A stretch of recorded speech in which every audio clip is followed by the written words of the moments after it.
Sacred Symbols, a PlayStation podcast, is brought to you by, well, you. If you want to learn how to support our show, go to patreon.com/laststandmedia. Greetings and salutations. Welcome back to Sacred Symbols, a PlayStation podcast. This is episode number 178. My name is Colin Moriarty. I'm joined as always by the lovely Chris Raygun. Chris, how are you today, my friend? Hey, yeah, I'm feeling kind of interesting today because I've been working on some videos lately, and I'm kind of crunching on some deadlines. And I forgot what it was like to crunch this hard because I've been awake for about, I think as of right now, like about 23 hours. Nice. And I'm not tired yet. So I'm at that weird point where I'm like past, I was like really tired earlier. I was like, nah, I got to get this done. And now I'm in this weird state of like almost like a Buddhist Zen where I feel like I could probably levitate things if I really tried hard enough. You're in a state of mania. Yeah, right, I'm feeling manic. So we might have a very interesting show today. Cool. Well, welcome, sleep deprived Chris Raygun, working on secret projects. And of course, Dustin Furman, executive producer of Last Stand Media, co-host. Welcome. How are you today? I'm feeling good. It's been a productive day. We're a little bit out of schedule with recording stuff. Like normally we record this on Thursdays, but we're doing it Wednesday because Thanksgiving's on Thursday. But everything's going smoothly overall. So I really can't complain. My parents are here. We've had a dog throw up today. We've had a dog poop on the floor. It's just been somewhat chaos in the Furman house. But at the same time, it's productive. So something's eventually going to go wrong. Yeah. Well, good. I'm glad that we're like a bunch of rubber bands ready to snap. Yeah. Who knows what might happen today? You're right. We're recording this. Everything feels a little weird because even in preparing the show, I had forgotten for like half the day yesterday. I'm like, oh, I got to write the show. And then I did it kind of late and I'm sleeping kind of weird. Like, I don't feel like I'm sleeping very well. Are you sick? You kind of sound a little clogged up. Do I? Yeah, maybe I am getting sick. I don't know though. I don't know. I don't know. I just don't feel. Probably look a little bad too. But I've been going to bed a little earlier, but also getting up earlier. And why do people feel like they need to call you at 8 or 9 in the morning? You know? That's unacceptable. It's disrespectful. It's completely. I agree. It's both unacceptable and disrespectful. I completely agree with you. So that's not helping me either. But welcome all to Sacred Symbols, a PlayStation podcast. We never miss a week, even on Thanksgiving week here in the United States, the wonderful United States. We appreciate your support, your love, and your kindness, especially on Patreon, patreon.com/laststandmedia, where you can get early ad-free access to every episode of this show, the ability to submit your questions, comments, concerns, thoughts, and ideas, get your name in the credits, access to Q&As, and of course, a key feature, and a very key feature indeed, Sacred Symbols Plus, our PlayStation Podcast Supplement that goes live twice a week over on Patreon. Recent topics include an episode all about PS5's first year with Tom from Moore's Law is Dead, going into the technical aspects and if it has lived up to the promise or not, based on a new Mark Cerny video that Wired very quietly published last week. So that's a fun video. Of course, I spoke recently with lawyer Rick Hogue about what's going on with Activision. Extensive conversation there. We do an episode all about PS5's birthday, an episode with Brian from PS5 Trophies, all about the trophy system. And then some spoiler cast and review discussions. Kana, I think, is the most recent one to go up. We have Tales of Arise recorded and in the can. One about mental health, like an episode about mental health in the can. And Tony Rivera wrote into us and said, hey, boys, I stayed up until 2 a.m. last night playing Doki Doki Literature Club. My initial thought after the first hour was, what the fuck, Colin? And now after waking up the next day, I stand by my original assessment, although I'm from a completely different angle. I really hope you do a spoiler cast on this one. Until then, I'll be keeping a close eye on Dustin during these shows. Please do keep a close eye on him. We don't know if he's going to phase in or phase out, but the Doki Doki Literature Club plus spoiler cast and review discussion is already recorded and in the can, and indeed will be coming out in the coming weeks as well. So that's all for patrons over at patreon.com/laststandmedia. Thank you very much. Of course, you can also buy merch at laststandmedia.shop. And Stephen Cunningham wrote in and said, dear sacred candidates, are we just going to gloss over the fact that Chris will not be 35 years old on January 20th, 2025, thus making him constitutionally ineligible to hold the office of the vice presidency? How does this constitutional crisis play out where an ineligible candidate still reaches 270 electoral votes? What loopholes in the 12th and 25th Amendments will Colin use to force this ticket through? This is an interesting question based on our merch, because one of our most popular pieces of merch right now is Moriarty Raygun 2024. And it's true that Chris will not be eligible, but here's the thing. And here's what I want people to consider carefully. I'm pretty sure that Ted Cruz is not eligible to be president of the United States. No one has explained to me how he could be eligible to be president of the United States, but he still ran for president of the United States. Now, why do I say Ted Cruz can't be president? It's because he was born in Canada. Yeah. He's not natural born. Now, John McCain ran for president and was not born in the United States, but was born on a military base, specifically in the Panama Zone, and thus is an American citizen, natural born. So, Chris, what I'm saying is that I challenge anyone to bring us to the Supreme Court about this. It would not be the first time that someone that is ineligible ran, in my opinion. But that is true. I remember that specific point being brought up about Ted Cruz. And I remember being like, oh yeah, weird. How is this happening? Are his parents Canadian? Like what's going on with this? Like, I think maybe one of his parents is Canadian or whatever.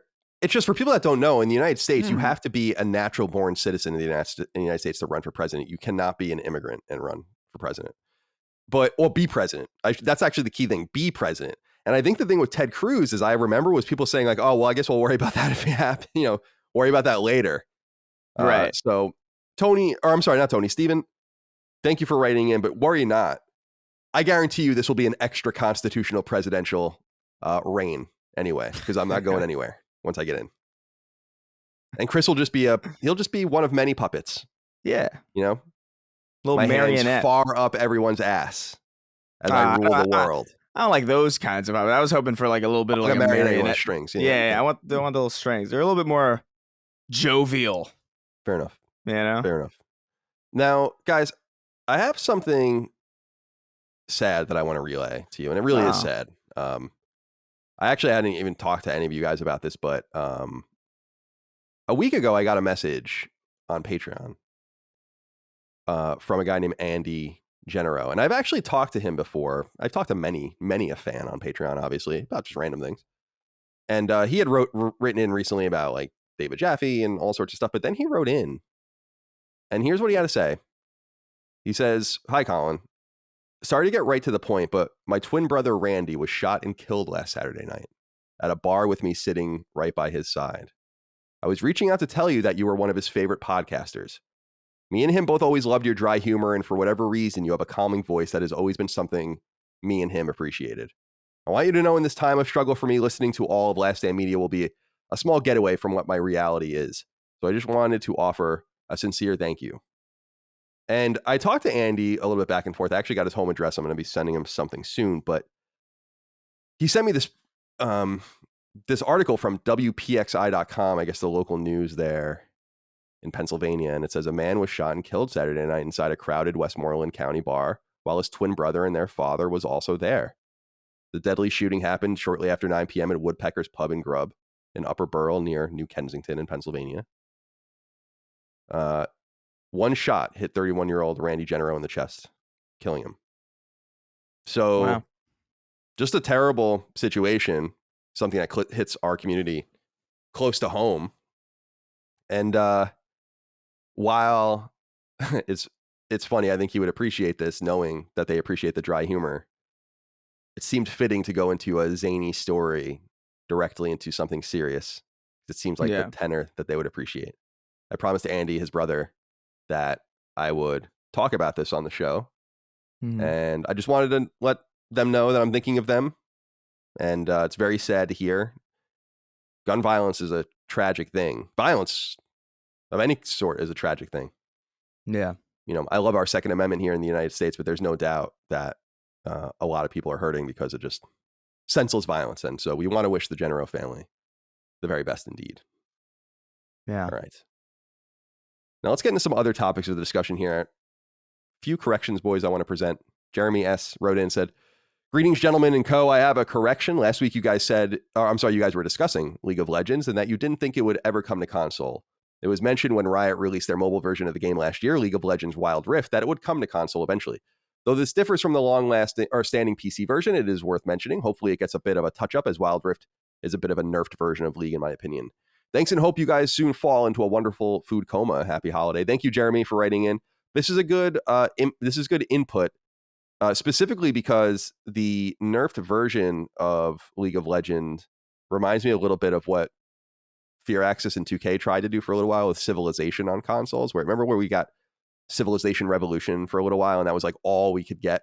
And then finally, they gave us, like years later, they gave us real Civilization. I know that they would be hard to run. It sounds like a similar sort of thing, but nonetheless, Jeremy, I appreciate you writing in. And let's go to Hi, I Think I'm Real, who says, hello, Fox Mulder, Dana Scully, and the Smoking Man. It's my birthday on the 24th, so I'm asking you for the gift of decisiveness.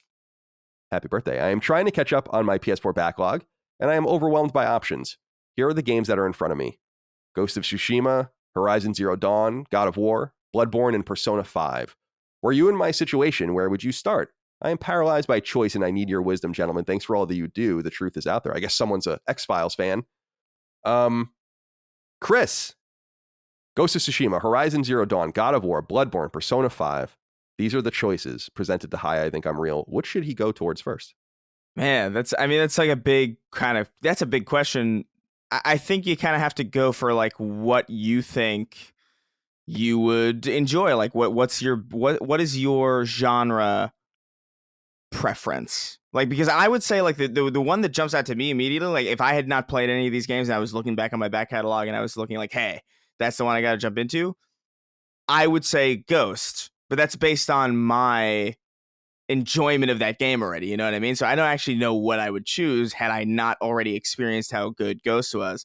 But I think God of War is a pretty essential one. Like, I think that's one that if you haven't already experienced it, I think it would benefit you greatly to kind of get that under your belt as quick as possible, especially because, you know, you've got this Ragnarok sequel right around the corner, presumably, like relatively soon. So maybe it would be wise of you to kind of like jump into God of War, finish that, and have it fresh in your mind, just in time for this, you know, sequel, and just in time to be like excited about it and have time to kind of like, ooh yeah, a new God of War game. Because I know for me, it's like it's been a while since I've played God of War, so like I know that even though I am excited about Ragnarok, when I jump into it, I'm probably going to be in that weird situation that I am in with like Better Call Saul, where I'm like, yeah, I'm excited, but like, what was going on? You know, I'm gonna have to maybe do like a bit of a refresher course. Yeah, but you got to watch the 5-minute last season. Yeah, whatever on it. But it's funny you say that because my mind immediately went to Horizon, but for the same reason that you brought up God of War, was just Horizon Forbidden West is imminent. If you've not played Zero Dawn, I think now is the best time for you to do that, or you're going to be hopelessly behind, although that would be excitingly behind too. See, the fun thing about coming to PlayStation now or coming to PlayStation late is you don't play all this stuff as it comes to the consoles like we do. I've played every PlayStation game really as they've been coming out, with rare exception, for many years. It must be pretty exciting to come to the console and be like, I don't have to play any. I have Spider-Man and I have Miles Morales. I have Horizon Zero Dawn and I'm going to have Forbidden West. I have God of War and I have Ragnarok. It's a good problem to have, but I go to Horizon as my suggestion. I wonder, Dustin, what you think here. I feel like probably Horizon is the best place to start due to it being the next title that's going to come out. But as far as the order of the rest of these, my suggestion is to make sure you break up the open world games. You don't want to get fatigue direct. Like if you went from Horizon directly into Ghost, you might start to feel a little weighed down by the open world nature. So maybe Horizon, then God of War, then Bloodborne or Ghost of Tsushima, depending how much you want to break it up. God of War and Bloodborne are going to be the shortest two games most likely in this list. Depending on whether or not you like to play multiple games at once, Persona 5 might be a nice passive game where you can play through a dungeon or two, put it down for a little bit, come back. But not everyone operates that way, so that would have to be up to you. But I would just say overall, break up the open world games. Yeah, that's good advice. Really good advice. Thank you for writing in. Hi, I think I'm real. Kyle Clayton wrote in, Chris, he has something to say to you. He says, hey, gents, Colin, I've been a fan of yours and I've been listening since the Beyond days. Thank you. For years, I have sat in silence, just listening, pondering when I would finally write in. That day has come. The straw that broke the camel's back was Chris's blatant disregard for any skill being required to make mashed potatoes. Knowing you are someone with Italian heritage, how did this make you feel inside, as you guys are arguably the kings of cooking starches from potatoes to pasta? I am a chef by trade, and this comment completely floored me. You must explore your potato horizon, silly Christopher. Otherwise, stand down. Now, stand down. Silly now Chris. I have to say, it's interesting because the Thanksgiving conversation last week set people off so much that it's almost impossible to even revisit. Not only because it would be so laborious to do so, but maybe for you guys. Well, but that's true. Good, fair enough. But also because Thanksgiving will have already happened by the time this episode goes live for anyone. So it's not like it's really going to be a timely thing to talk about. But I did want to at least revisit this one thing because, Chris, I did find your dismissal of potatoes a little perplexing. But what Kyle is saying here is also, it's true that we Italians are masters or have mastery of the starch, but I would say that Puerto Ricans and Hispanic people do too. I mean, the potato, the starch comes from South America. Like that's where it derives from. So I don't know. What do you think? Do you want to revisit this, or are you standing by your I don't know, dismissive attitude about the wonderful starchiness of the potato? I'll stand by it. No, I think here's the thing. It's like I would never go to like a restaurant and order mashed potatoes. Wow. You know what I mean? That's kind of the thing where it's like I can do this on my own, and I can make like decent enough mashed potatoes on my own. I don't find it that impressive as somebody who makes like a really like a perfect steak, or like who like gets like a perfect like even a really good like moist golden brown turkey that's like really really rare in my experience.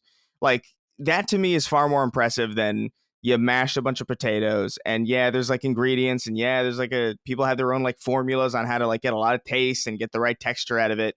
But like I think it is a texture thing for me, where no matter how good mashed potatoes are, I can't get it out of my head that I'm just looking at a pile of just like, I almost feel like an elderly man.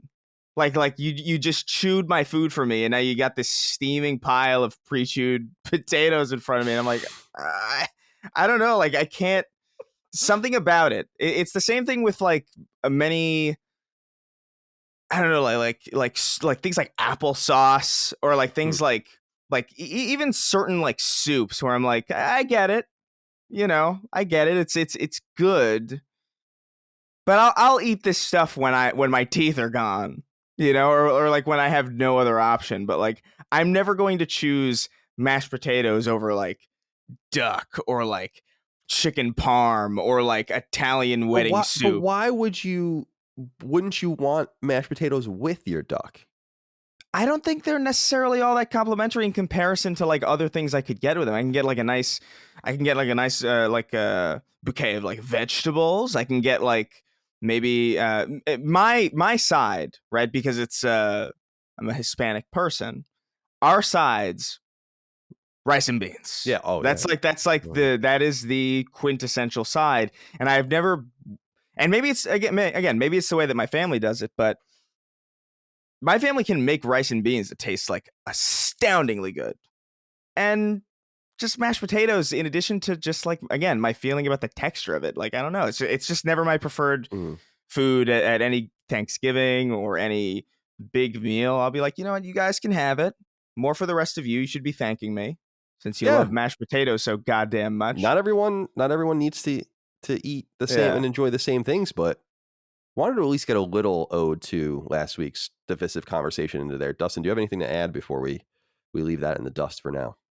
I would just say I'm with Chris that I wouldn't want to order mashed potatoes in a restaurant because I've had too many bad experiences where they're like slightly crispy on the edges, or sometimes they just don't go right. That's a homemade thing. So I'll throw Chris a little bit of support. Also, in the applesauce is decidedly a food for babies. Like, period. If you're an adult and you're eating applesauce, grow up. Grow up. Eat some real food. That food is not for you. It's for babies. So applesauce army, stand down. Stand down on the applesauce. We don't need it. Yeah, I like applesauce a lot, actually, but I just never eat it. Like, it's just, I don't know. What is the purpose of me eating it? Yeah, because maybe one day when I have no teeth and I need to just gum my food, it's as Chris said, but I don't know. I feel like I don't order potatoes when I go out either, except for at like steakhouses or nice restaurants. Because I feel like nothing accompanies a steak better than mashed potatoes. Like you could dip it in with a little bit of the jus or the little bit of the gravy. All right, so I don't want to talk about this anymore. It's making me hungry. Yeah. All right, let's see. What else do you people have to say? Oh, let's check in with Kurt Lewin. He wrote in and said, I wrote in last week asking for advice on how to make the first move in for a kiss with my potential girlfriend. Well, in the end, I did make the move. And I took your advice by literally asking her like a 7th grader, but she was absolutely fine with it. And she told me she was so glad I made the move and didn't delay it any further. We hugged at her car and nothing happened. So just as she was about to get in, I stopped her by saying, I would really like to kiss you. Would that be okay with you? Quote unquote. So thanks for all of your advice. If we ever get married, I will invite you all out of courtesy to Uncle Colin, Chris, and Dustin. But don't worry, I won't expect you to come. I mean, you have to do better than that. I mean, we're doing you a favor by going to your wedding. You need to do me a favor by naming the child the firstborn after me. And that will be, and declare it. You name your firstborn after all of us. Yeah. Let's see. let me write our names down here. Yeah, just put a hyphen. Like Dustin, Chris. Regardless of gender, by the way. Yeah, definitely. That poor girl. Colin, Chris, Dustin. Could it be Drillin? Oh, that's Dustin. Drillin. It sounds like a Dragon Ball Z. Yeah, like that's Krillin, but not Drillin. I like that though. Someone needs to Photoshop. Use one of those like the AI thing to combine all 3 of our faces into one image, and then have it say Drillin. Please make that and tweet it at us. I want to see the monstrosity. And that'll be the face in every thumbnail instead of all 3 of us. Yeah, it's DRILIN. I want it to be. So it's like the D from Dustin, and then the R from Chris. Yeah. And the Lin from Colin.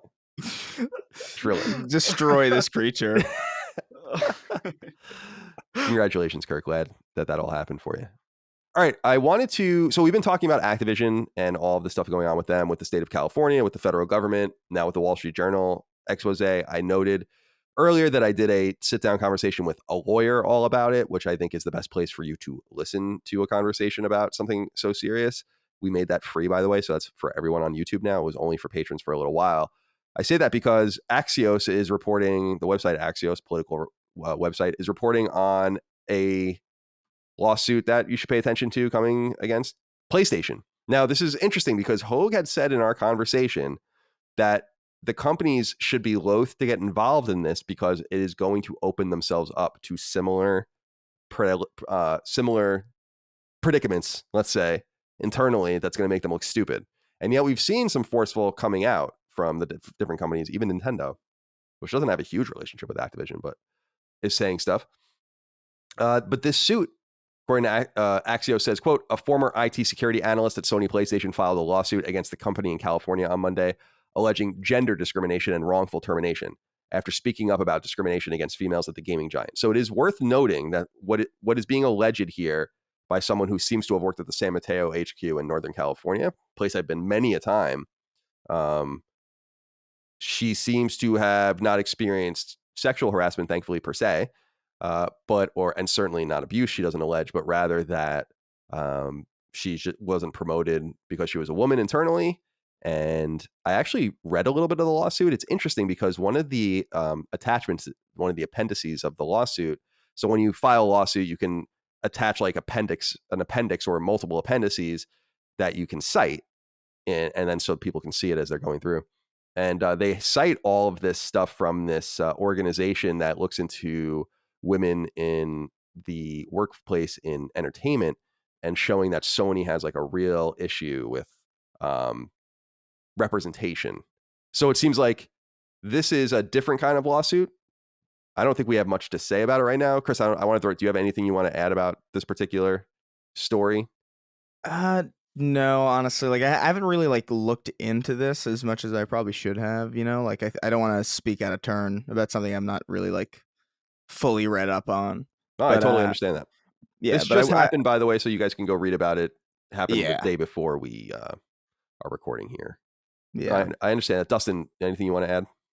I'm curious about this. I imagine that something like this, just from hearing the different discussions we've had with Rick Hogue, that something like this will be hard to prove, but doesn't mean that it didn't happen, just since it has to do with getting promotions and people that, a different type of discriminations. It's not quite as potentially, I guess, cut and dry, where if you have someone hiding someone getting raped or something, like in the Bobby Kotick situation.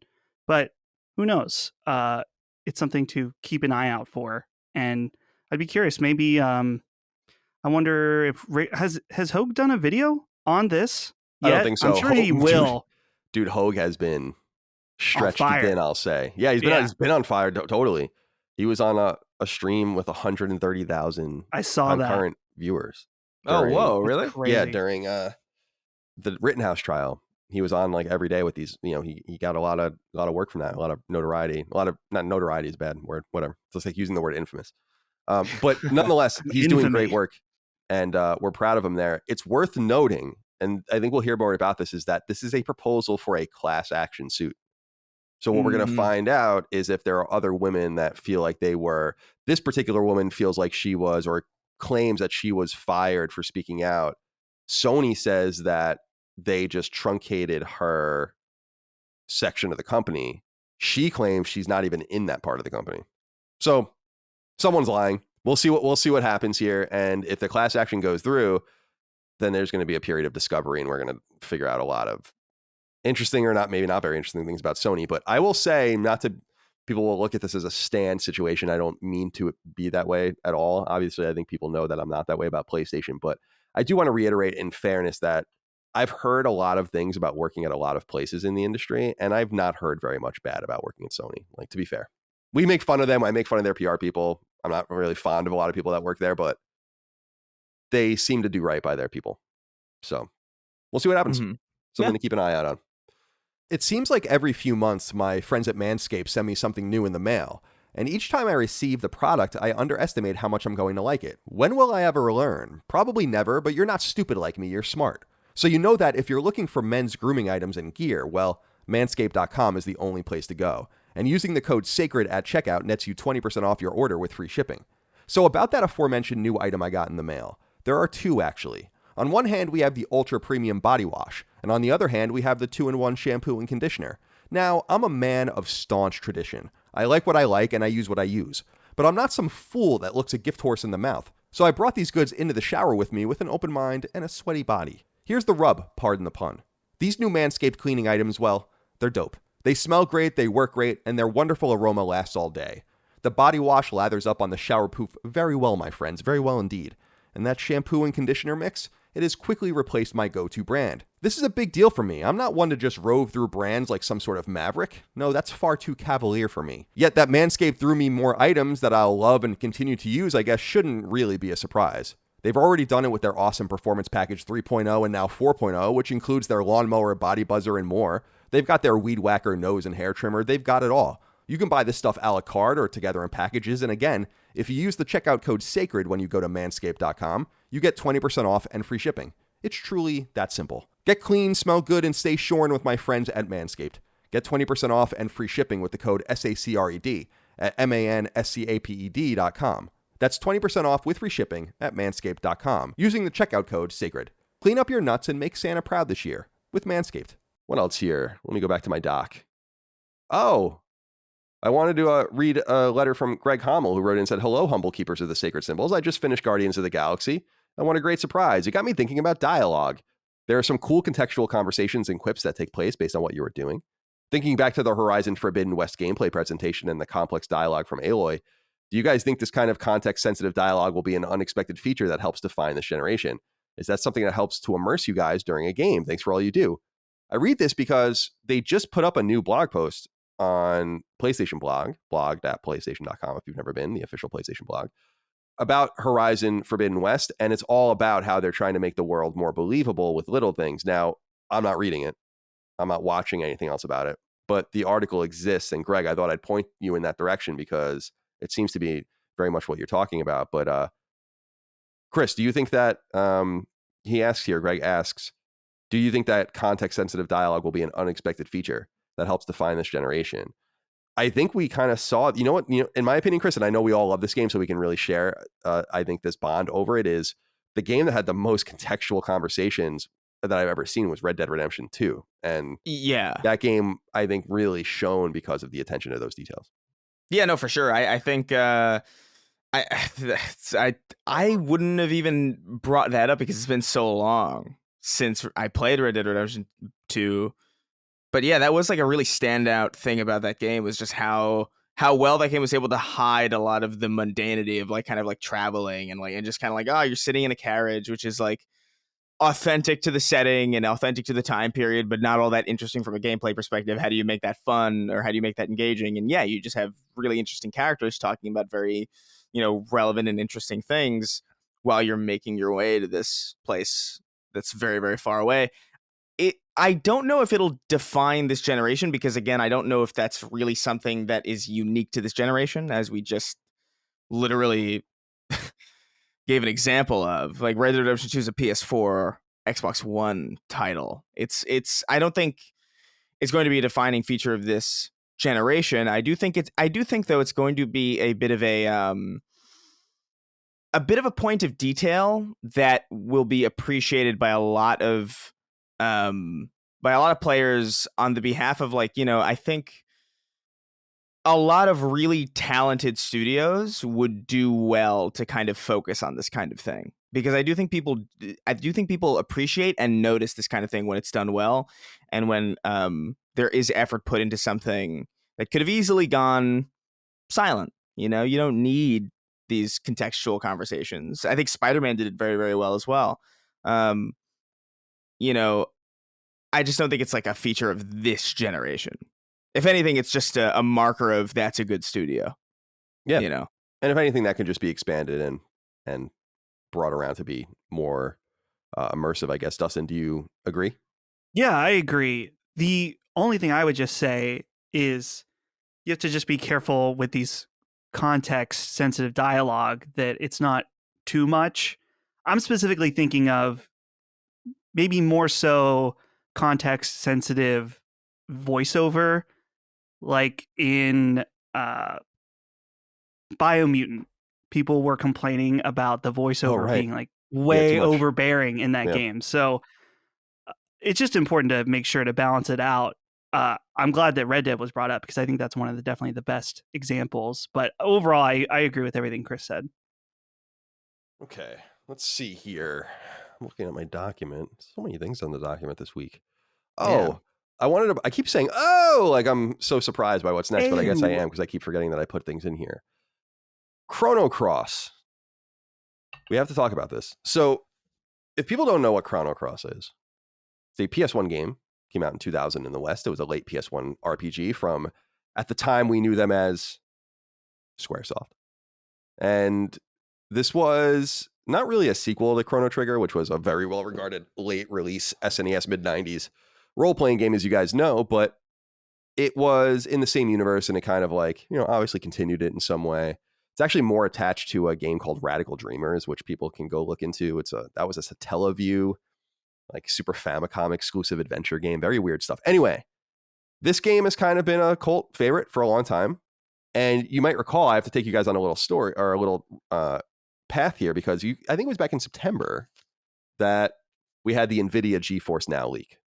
Now, people might recall that there have been, and it's comical, like NVIDIA was like, oh, these are just placeholders, and none of the publishers and developers have said anything, but these are all obviously real games. So this is arguably, and I'd like to do something about it at one point, focus in on it more. This might be the biggest leak in gaming history when it all is said and done. We have to just give it a little time. And there's actually a Reddit, Gaming Leaks and Rumors, that has confirmed, it has already 10 confirmed games on the list since September that have been confirmed since then. Some of them have come out. So God of War for Steam, unannounced dungeon tactics game by Square Enix, Outcast 2 by Appeal Studios, ActRaiser remake by Square Enix, Ruin King, which is the recent League of Legends game, RPG, Saints Row, unannounced card game 2 by Square Enix, which just came out, I forget what it's called, Destroy All Humans 2 remake, Brothers in Arms by Gearbox, and then of course most famously the GTA remastered trilogy, which was in this leak as well. there was, amongst many, many, many, many other games, was a Chrono Cross remaster. Now, that brings us to a report from IGN that cites an Xbox podcast called Xbox Era. And on that podcast, they say that there will be a multi-platform Chrono Cross remaster announced soon, possibly maybe at the VGAs, I think, which would be not a surprise. Some people think this will be a PlayStation exclusive. Some people think it won't be. Of course, Chrono Cross was a PlayStation game, but that's really neither here nor there. We just saw, for instance, Square Enix release The World Ends With You on PlayStation 4, even though that is a DS game. So these things happen. Now, there's one thing I want to say, and this is not an insult to Xbox Era. Xbox Era is not a big podcast by any stretch of the imagination. People say things on podcasts all the time.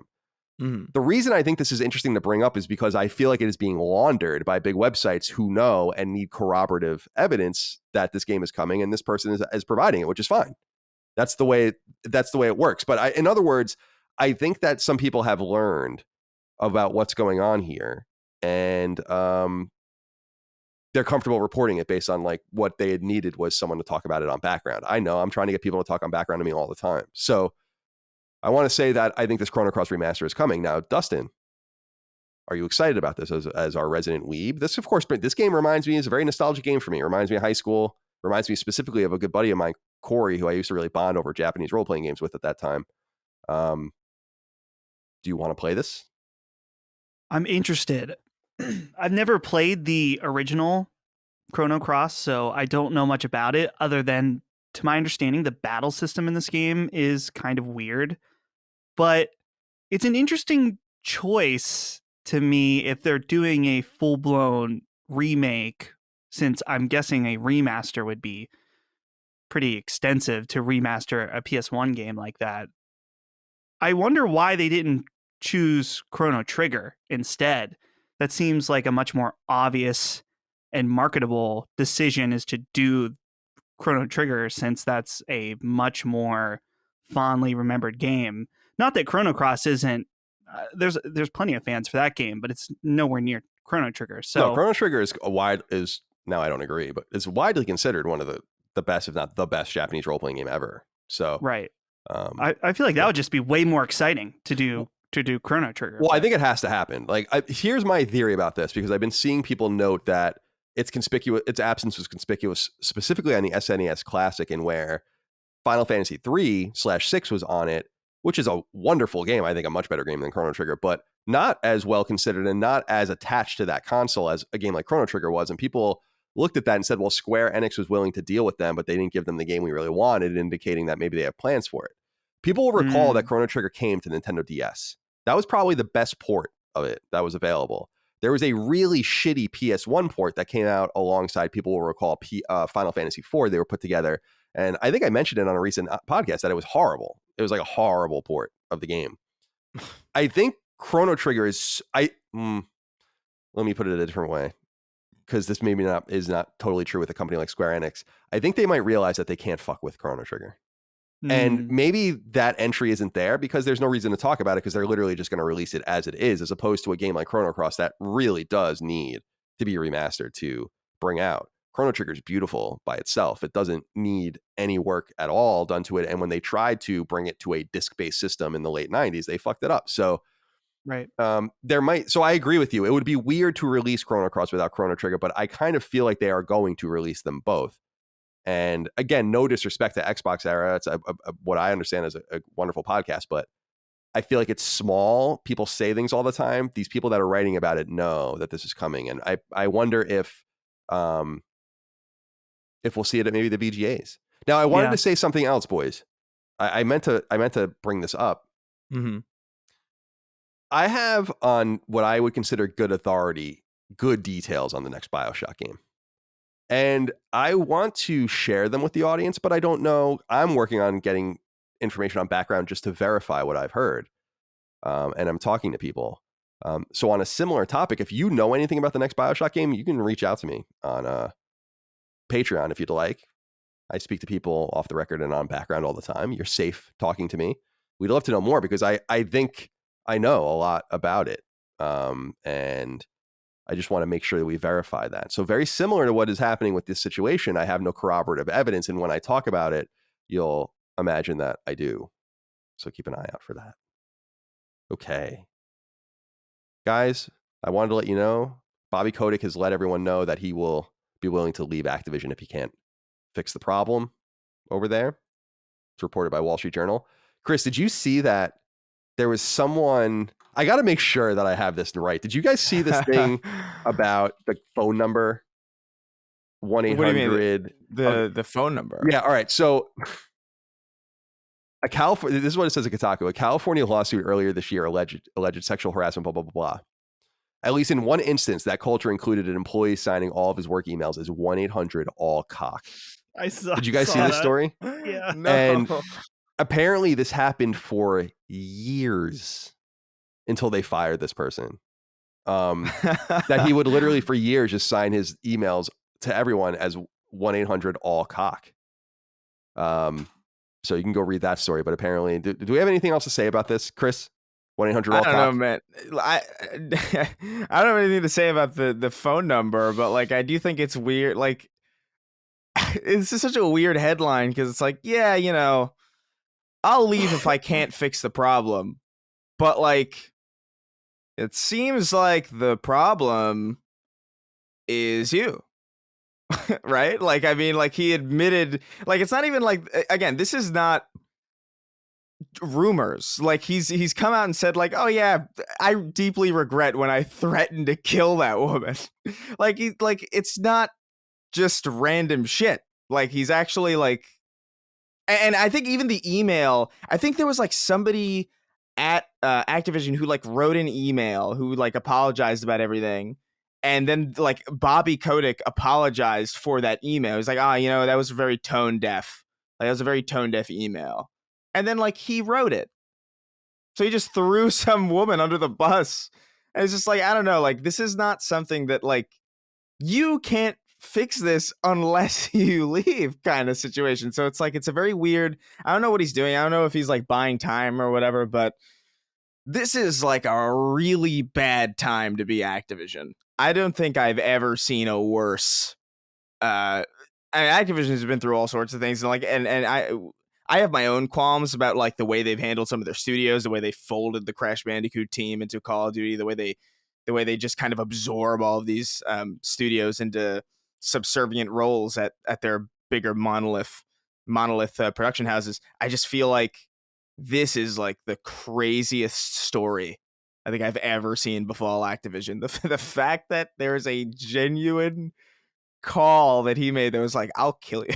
Like, that's crazy. That's insane. Like, it's not funny. I mean, it is funny. It's definitely funny that Bobby Kotick threatened to kill someone. I mean, that's funny in the ha-ha funny kind of way. It's funny in just like that it's real at all is astounding, and it's kind of unbelievable. Can you imagine if like can you imagine Reggie Fils-Aimé, you know, like in a very similar, you know what I mean? Like, It's a very like insane thing to see. Yeah, so I agree. I don't know. It's a very weird situation over there.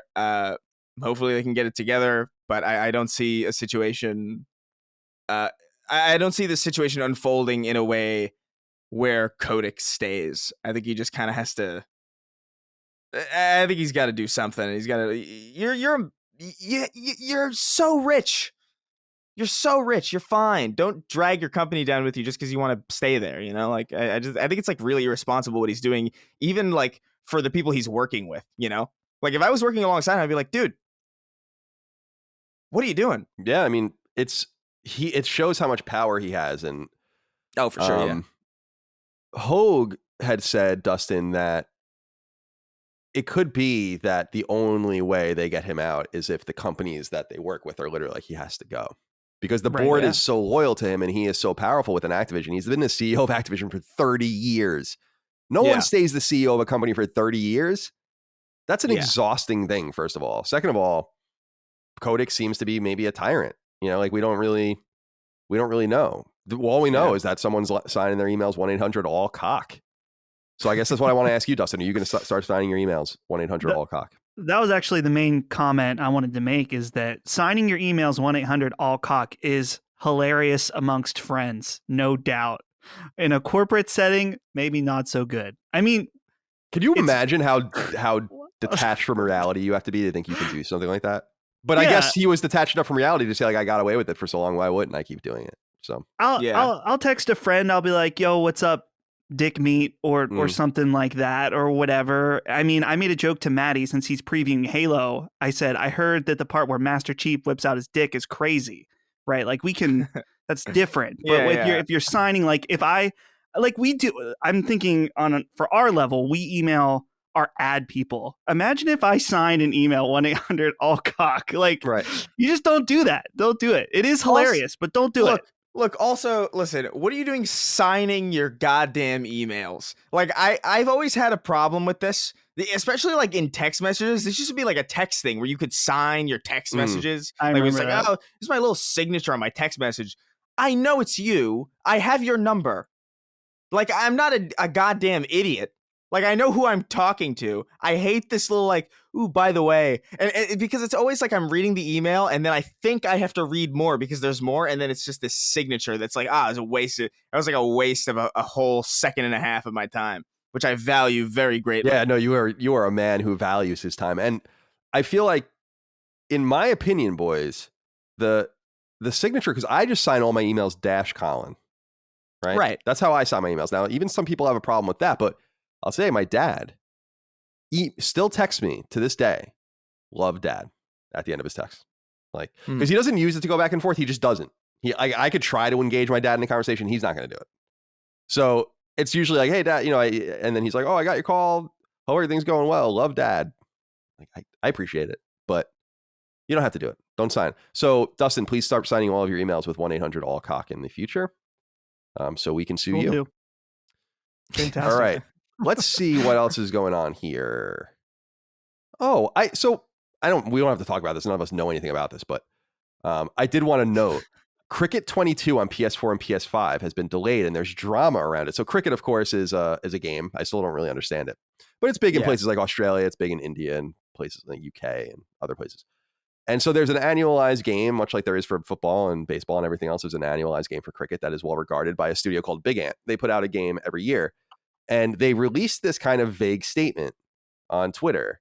And the statement says, hello, cricket fans. We know you're excited to get your hands on Cricket 2022 or Cricket 22. Unfortunately, factors beyond our control have meant that we need to update the game's cover art, other visuals, and team lists. This was a critical day one patch that players will need to enjoy the full Cricket 22 experience that is consequently needed to be revoked. The new patch won't be ready for release until December 2nd. So they've delayed the game by just a week, both physically and digitally. They're literally printing out new covers for the game and everything. Now, if you're not a cricket fan, you won't know why. And I had to go read into this. So Eurogamer, we can always rely on them for something like this, says in their story, quote, in part, Big Ant Studio statement does not mention Australia Test captain Tim Payne. So Australia Test is a cricket team, but they say, quote, but there is no doubt that the delay has to do with an ongoing sexting scandal around the cricketer. On Friday, Payne stepped down as Australia Test captain before the Ashes, which is a tournament, I think, over a historical investigation into sexually explicit text to a female colleague. Payne admitted he had sent messages to a coworker at Cricket Tasmania in 2017 that led to a misconduct investigation after she made allegations against him in 2018. He said he was exonerated, but announced he was stepping down as he had learned his texts were set to be revealed publicly, end quote. So even more impropriety affecting video games, but outside, obviously, of the normal realm. So if you're looking forward to Cricket 2022, which I know some of you are, it'll be delayed a week because someone was a pervert. I could have gone the rest of my life without hearing the word cricketer, and I'm so sad that my spree of not hearing that word has ended so unceremoniously. Yeah. Sorry, such a disappointing word. Cricketing. The most. So I love sports, and I'll sit and watch anything. Like I'm really interested in weird, and I don't think cricket's really a weird sport, but I've watched cricket before, and I'm a man, I think, who understands sport and picks things up and kind of watches and I've watched cricket. I'm like, I have no idea what the fuck's going on. I have no idea how this works, and I've never really been that interested enough to look into it further. Yeah. My closest examination of cricket came, of course, I'm a Downton Abbey super fan, and there is a cricket episode of Downton Abbey, and that was my exposure to the game. It's just a very perplexing endeavor because, like, the name of this game, by the way, it's not just Cricket 22. It's Cricket 22, the official game of the Ashes. Yeah, I think that's what I was saying. Is I think the Ashes is a tournament. Yeah, it's a cricket series played between England and Australia. It sounds like a Dark Souls boss, though. And it says the reason it's called the Ashes, the term originated in a satirical obituary, according to Wikipedia, published in a British newspaper immediately after Australia's victory in 1982. It's because the urn looks like that they win. It looks like an urn. So they call it the Ashes. That's kind of cool. It is cool, but it also, I don't know, it just sounds like, oh man, I couldn't get past Cricket of the Ashes. Like on that one stage. Cricket of the Ashes sounds like the subtitle of like the Biomutant sequel. Yeah. Biomutant, Cricket of the Ashes. Whoa. I want to play that. I do too. I'm not a fan of crickets. You like crickets? Do I like crickets? Yeah, Is that what you like just said to me? Yeah, that's what I said to you. I mean, I guess they're like, they're not mosquitoes, so I guess I like them by default. You know, like mosquitoes are really the only insect where I'm like, you got to go. You know, you really got to. Wasps as well, but at least wasps have the courtesy to like put up a fight. You know, Yeah. Like they'll come after you, and you're like, all right, now I don't feel so bad. You know, destroying you in combat, in fisticuffs, if you will. But like a mosquito is just an asshole. It's a mugger basically. It stabs you, steals your blood, and leaves. Yeah, a piece of shit. Yeah, they suck. Do you know that there is this idea that we can kill? Well, first of all, it's not an idea. We know we can eradicate mosquitoes, but we choose not to. We choose not to do it. Disgusting. And it's like this true. It might be the most serious bioethical question in existence outside of like what's going on with AI and stuff. As far as like, we know we can do it. It would save a shit ton. What'd you say? I missed it. I said it's not an ethical question at all. Oh, you know. Oh, fair enough. I would do it. I would do it real quick. The question is just that, like, apparently there are only a few mosquitoes that are like a problem, and they know how to target those species, like basically reverse engineer something so that they start putting in these fucked up mosquitoes in their populations that basically make them all sterile. And we know we can do it. But then we don't know if we have like an ethical question against like eradicating a species, and also what it will do to the biome since they're at the very bottom of the chain. Yeah. But I think it's worth it. I think. Well, a lot of people say it is worth it, even if there is some destruction simply by virtue of the disease that is spread by mosquitoes. Like they're like, so what? Like some animals might die, but it's the question of like human population. They're just miserable creatures. You know, there are actually like smaller mosquitoes that actually like drain the blood out of like full mosquitoes. You know that? No, I didn't know that. That is so wonderful. I love that. That makes me real happy to know that they have to suffer themselves. Like, good, you fucking you deserve it. Anyway, it's got dark. Sean Kelby Jr. wrote into us and said, "Hey guys, man, Spider-Man for Avengers looks really disappointing, especially finding out there's no story missions coming with him. How long do you think this game will last? I give it till 2023 till they move on from this game." So, Dustin, let me go with you first on this. I saw an IGN story, because I think they're the ones that actually broke it, where they went hands-on with this Spider-Man DLC for Crystal Dynamics Avengers game. And it says, quote, "Rather than a short campaign with bespoke missions, Avengers Spider-Man with great powers, story is told through audio logs and illustrated cutscenes that are unlocked by completing challenges that have been added to the regular Avengers Initiative's multiplayer missions." End quote. People are pretty upset about this. I just don't know why they made such a big deal out of this Spider-Man thing. I was looking at the gameplay, and I'm like, this looks like shit. If I were Sony, I would have been like, we should just shut this down, because we have Spider-Man. We have our Spider-Man that's like looks right. We don't need the Spider-Man that looks wrong. I don't know. What do you think about this? Yeah. Well, I feel like it wouldn't be so. It would still be bad, but it wouldn't be as glaringly bad if we didn't have an amazing 2 Spider-Man games from Insomniac. My favorite thing is when the gameplay came out, there was a very popular viral tweet that said, "Why does Spider-Man look like he's at like a white woman's Roomba class or something?" Because the way he shoots out the webs is not so good. It looks like they made a game about a Times Square Spider-Man. is like how I felt when I was watching that footage. It's the most awkward.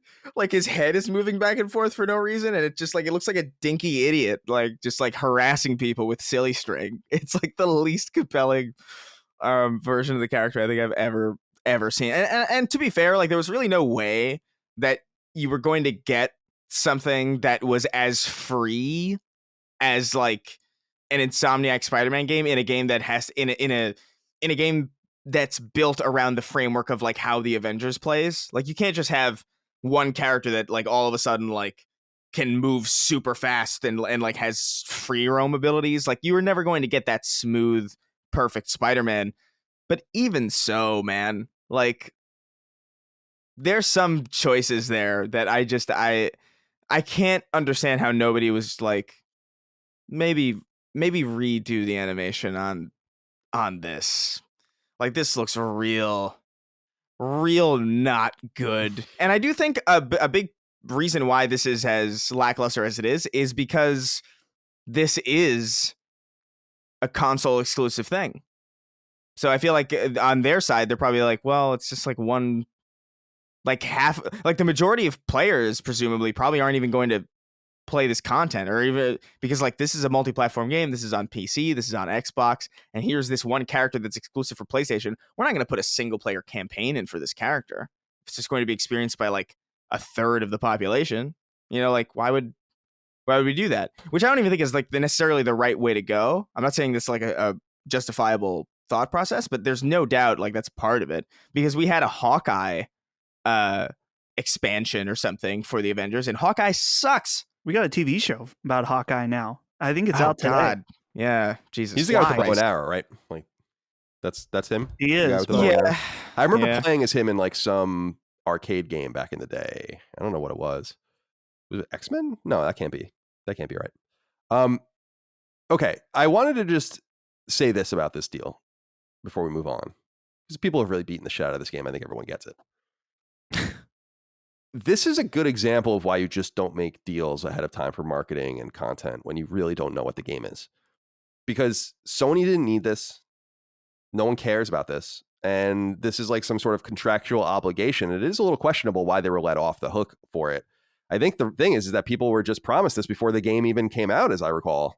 And so they bought it under the auspices of getting this content, and it's probably as simple as having to deliver it. And that sucks because it puts them... I don't want to say it puts them. They put themselves in this box wherein they have to deliver this content for a dead product or a dying product that contrasts badly with your mainline Spider-Man series that is widely considered to be one of the great games going right now, one of the great series. And it just doesn't make any sense. It's why games move so glacially, and it's so strange. I don't understand why why they're so eager to market like this, but we'll move on from that. Yeah. This podcast is sponsored by BetterHelp, and Sacred Symbols listeners can get 10% off their first month at betterhelp.com/symbols. We should all be grateful that we live in a time of lessening taboos, where people can be more open about what ails them. The result has been a decades-long revolution into mental, spiritual, and physical health that we never thought possible. But the same reality remains true today that always was. To better yourself, you have to take the initiative. And to feel better, millions and millions of people have, are, and will take advantage of therapy as just one tool in the toolbox to construct a better you. And this is where BetterHelp comes into play. BetterHelp is customized online therapy that offers video, phone, and even live chat sessions with your therapist, so you don't have to see anyone on camera if you don't want to. This modern approach to therapy is a game changer because it means that you don't have to go through all the old motions of driving somewhere, waiting in an office, and speaking to someone. That's all well and good if that's your style, but BetterHelp endeavors to make the process easier and more straightforward so that you can pursue therapy where you are. That's key.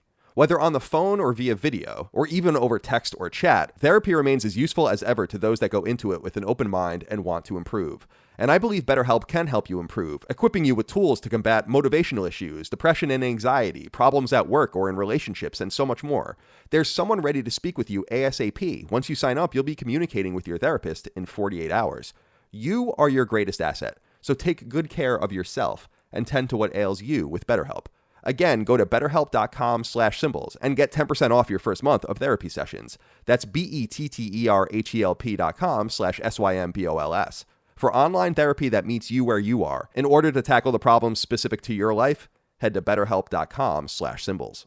I want to talk about this next story, though. People think that they have found evidence of Grand Theft Auto 6, and people are pretty convinced that its existence is in the GTA Trilogy Definitive Edition. Now, I have a story up from Dexerto.com, or Dexerto, I still don't really know how to say it. And they say in part, quote, GTA Trilogy, the definitive edition, has been a buggy, incomplete mess since launch, leading to a Rockstar Games offering an apology for releasing it in such a state. Despite the collection being panned by fans and critics alike, that hasn't stopped users from exploring every nook and cranny of Liberty City, Vice City, and San Andreas for new Easter eggs, and one took the internet by storm. A picture of a mysterious house with a UFO flying overhead has many believing it's the first ever screenshot of GTA 6. So in San Andreas, in the version of San Andreas on PS4 and PS5, if you go to Lil Probe Inn in San Andreas, there'll be a bunch of photos on the wall in one of the rooms, and some of the photos are from Grand Theft Auto 5 for sure. And people have lined them all up, and there's like a UFO in each one of them. It's like kind of the theme of the photos, I guess. And then there's just one photo of a house that no one knew what it was, and it looks like a single story Florida house with palm trees in front of it, very similar to what you would see down there. And people have gone far enough to find what they think is the exact facsimile of this house on Google Maps, and that it's in Miami, and that it is a tease to what people already understand about this new game, which is that Grand Theft Auto 6 likely takes place in Florida. So, Chris, do you think that this is real? Do you think that this is a real screenshot that they put in to tease the game, knowing that these other screenshots were also put in to tease Grand Theft Auto 5 and that there is only one of them that no one can identify? I don't know. I feel like people might just be super desperate for news on Grand Theft Auto, because this seems like, I mean, part of me, the reason why I'm so suspicious of this is because so little care went into the Grand Theft Auto trilogy that like it would shock me that like one dude was like, hey, it's your job to tease, you should tease Grand Theft Auto 6 in this game. So like go into that inn over there and put like textures of like a cryptic house. Don't fix any of the signage though. Like it just seems like a very weird priority fuck up to have like, oh yeah, we'll tease the next game in like a really vague, like cryptic way, but we won't actually do any work whatsoever on making sure the obvious signage that people will be walking through the game and reading actively is spelled correctly. I don't know. There's a disconnect there that I can't justify in my head. It very well could be a tease for the next Grand Theft Auto. I'm just confused as to who would be the one doing that on the team, who wouldn't also be in charge of just making sure that signs weren't fucking misspelled to hell. It's a very weird situation. I could believe it, but it's just weird. What do you think, Dustin? I don't feel like it's GTA 6, but I haven't read all of the evidence because there seems to be an extensive amount of talk about whether or not it is or it isn't. The trilogy wasn't even handled by Rockstar internally. It was handled by Grove Street Games? Yeah, Grove Street Games in Florida. Yeah, right. And they're in Florida, by the way.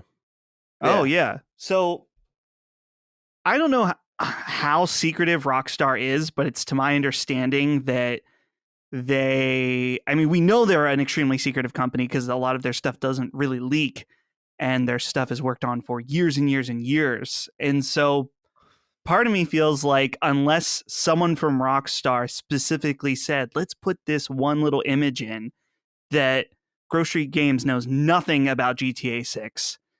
And this is a boring way to tease GTA 6 if it is. It is insanely boring. It's a house on the UFO wall or whatever. I don't know. Maybe it's supposed to be cute and fun, but I have a hard time believing it.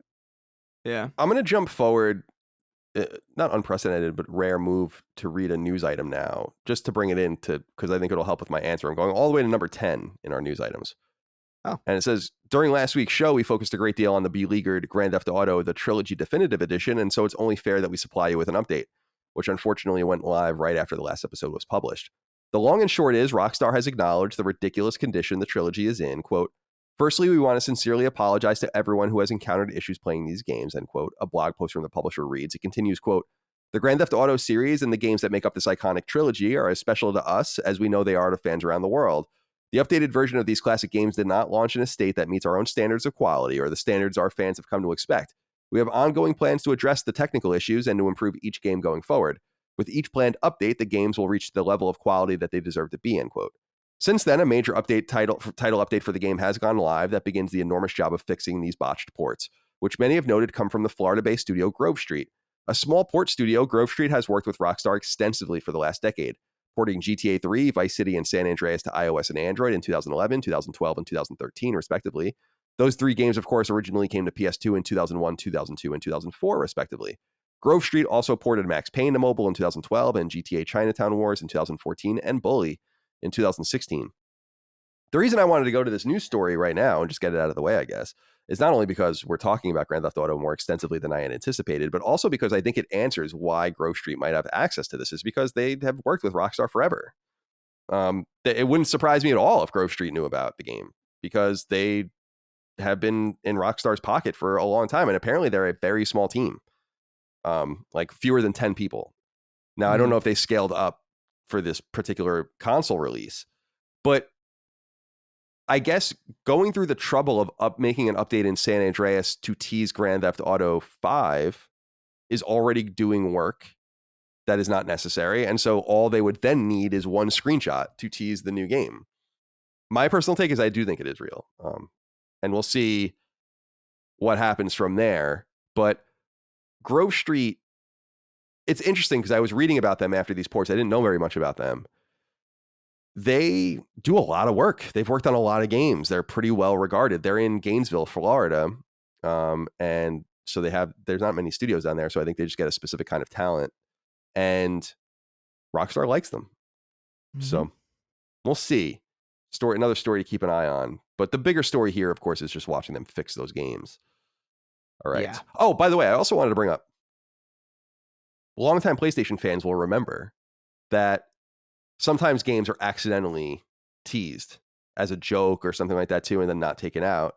And of course, people will famously remember in Uncharted 3 that there is a Last of Us tease that they forgot to take out of the game, and that the only reason no one knew anything to even think about it is because they never brought any attention to it until afterwards. And in the bar scene in Uncharted 3 in the beginning, when you're fighting as Drake, there's a newspaper clearly as clear as day on the bar top, and it says like scientists are still trying to determine the cause of a fungus or something like that. And it's teasing The Last of Us. So it could be one of those things that slipped by too, and now you can't edit it out because then people are going to be suspicious. So we'll see what happens. All right. We talked a little bit last week or 2 weeks ago about this patent issue that Sony was experiencing. The website OP Attack has reported that Sony has finally patented the covers and skins for their PS5 console. You recall that they were basically threatening to sue a company that was doing this on their own. So expect to have Sony official covers and skins coming soon.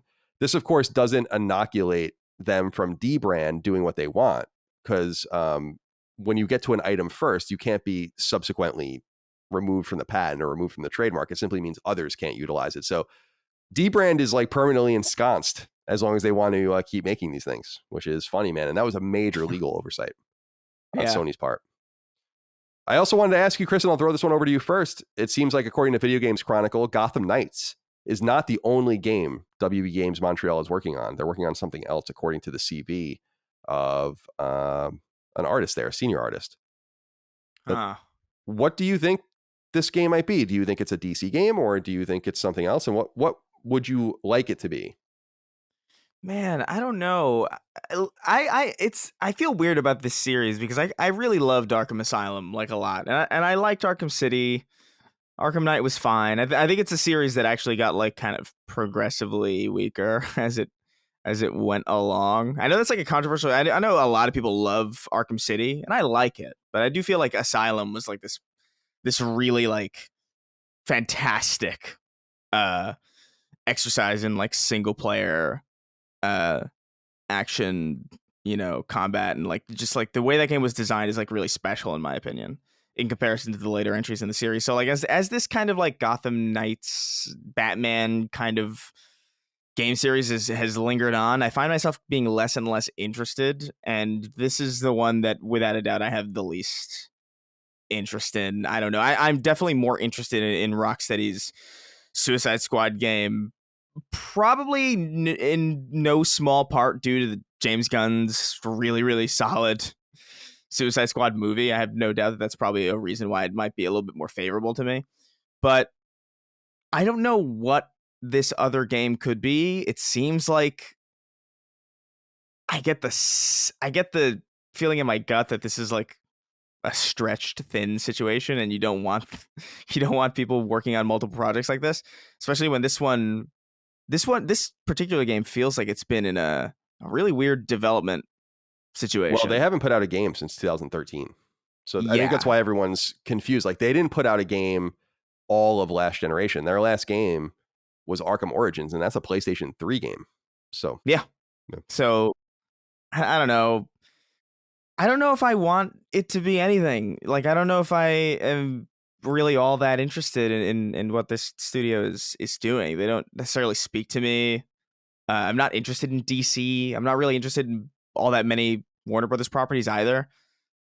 My one hope is, though, that it's something different, which I don't have a lot of faith in, based on, their pretty solid commitment to DC titles. what do you think, Dustin?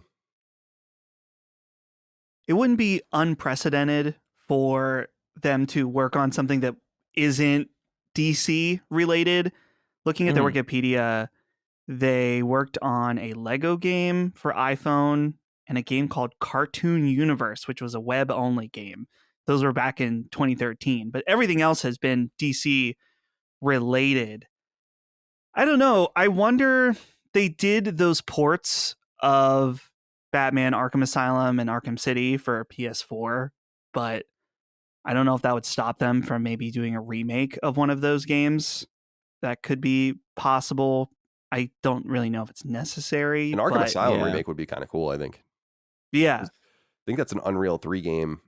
It is interesting. I don't know. I'm totally of two minds here. I think it's a coin flip. Like, you could imagine that they're obviously working on a DC game. You can interpret it like that, saying, of course they're working on a DC game. Everyone's working on some sort of license with WB right now, whether it's Harry Potter, whether it's Lego, whether it's Batman and all the DC stuff. Like, no one's making original content there, with the exception of Mortal Kombat.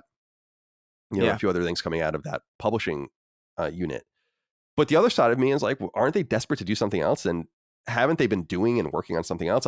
Part of me feels like maybe, because Gotham Knights, and I want to double check this. Yeah, it doesn't have a release date yet. It's 2022, but it doesn't have a release date yet. Maybe this other game is soon or sooner or something like that. And you can imagine that maybe they had something going on for a longer period of time, something smaller, something different. So I really do not know. I have no idea what my inclination is here. I just read something interesting on the Wikipedia that's actually about this. It says, during an interview on the Humans of Gaming podcast in 2018, October of 2018, WGames Montreal senior game designer Osama Darius, that's that guy that's pretty inflammatory on Twitter, right?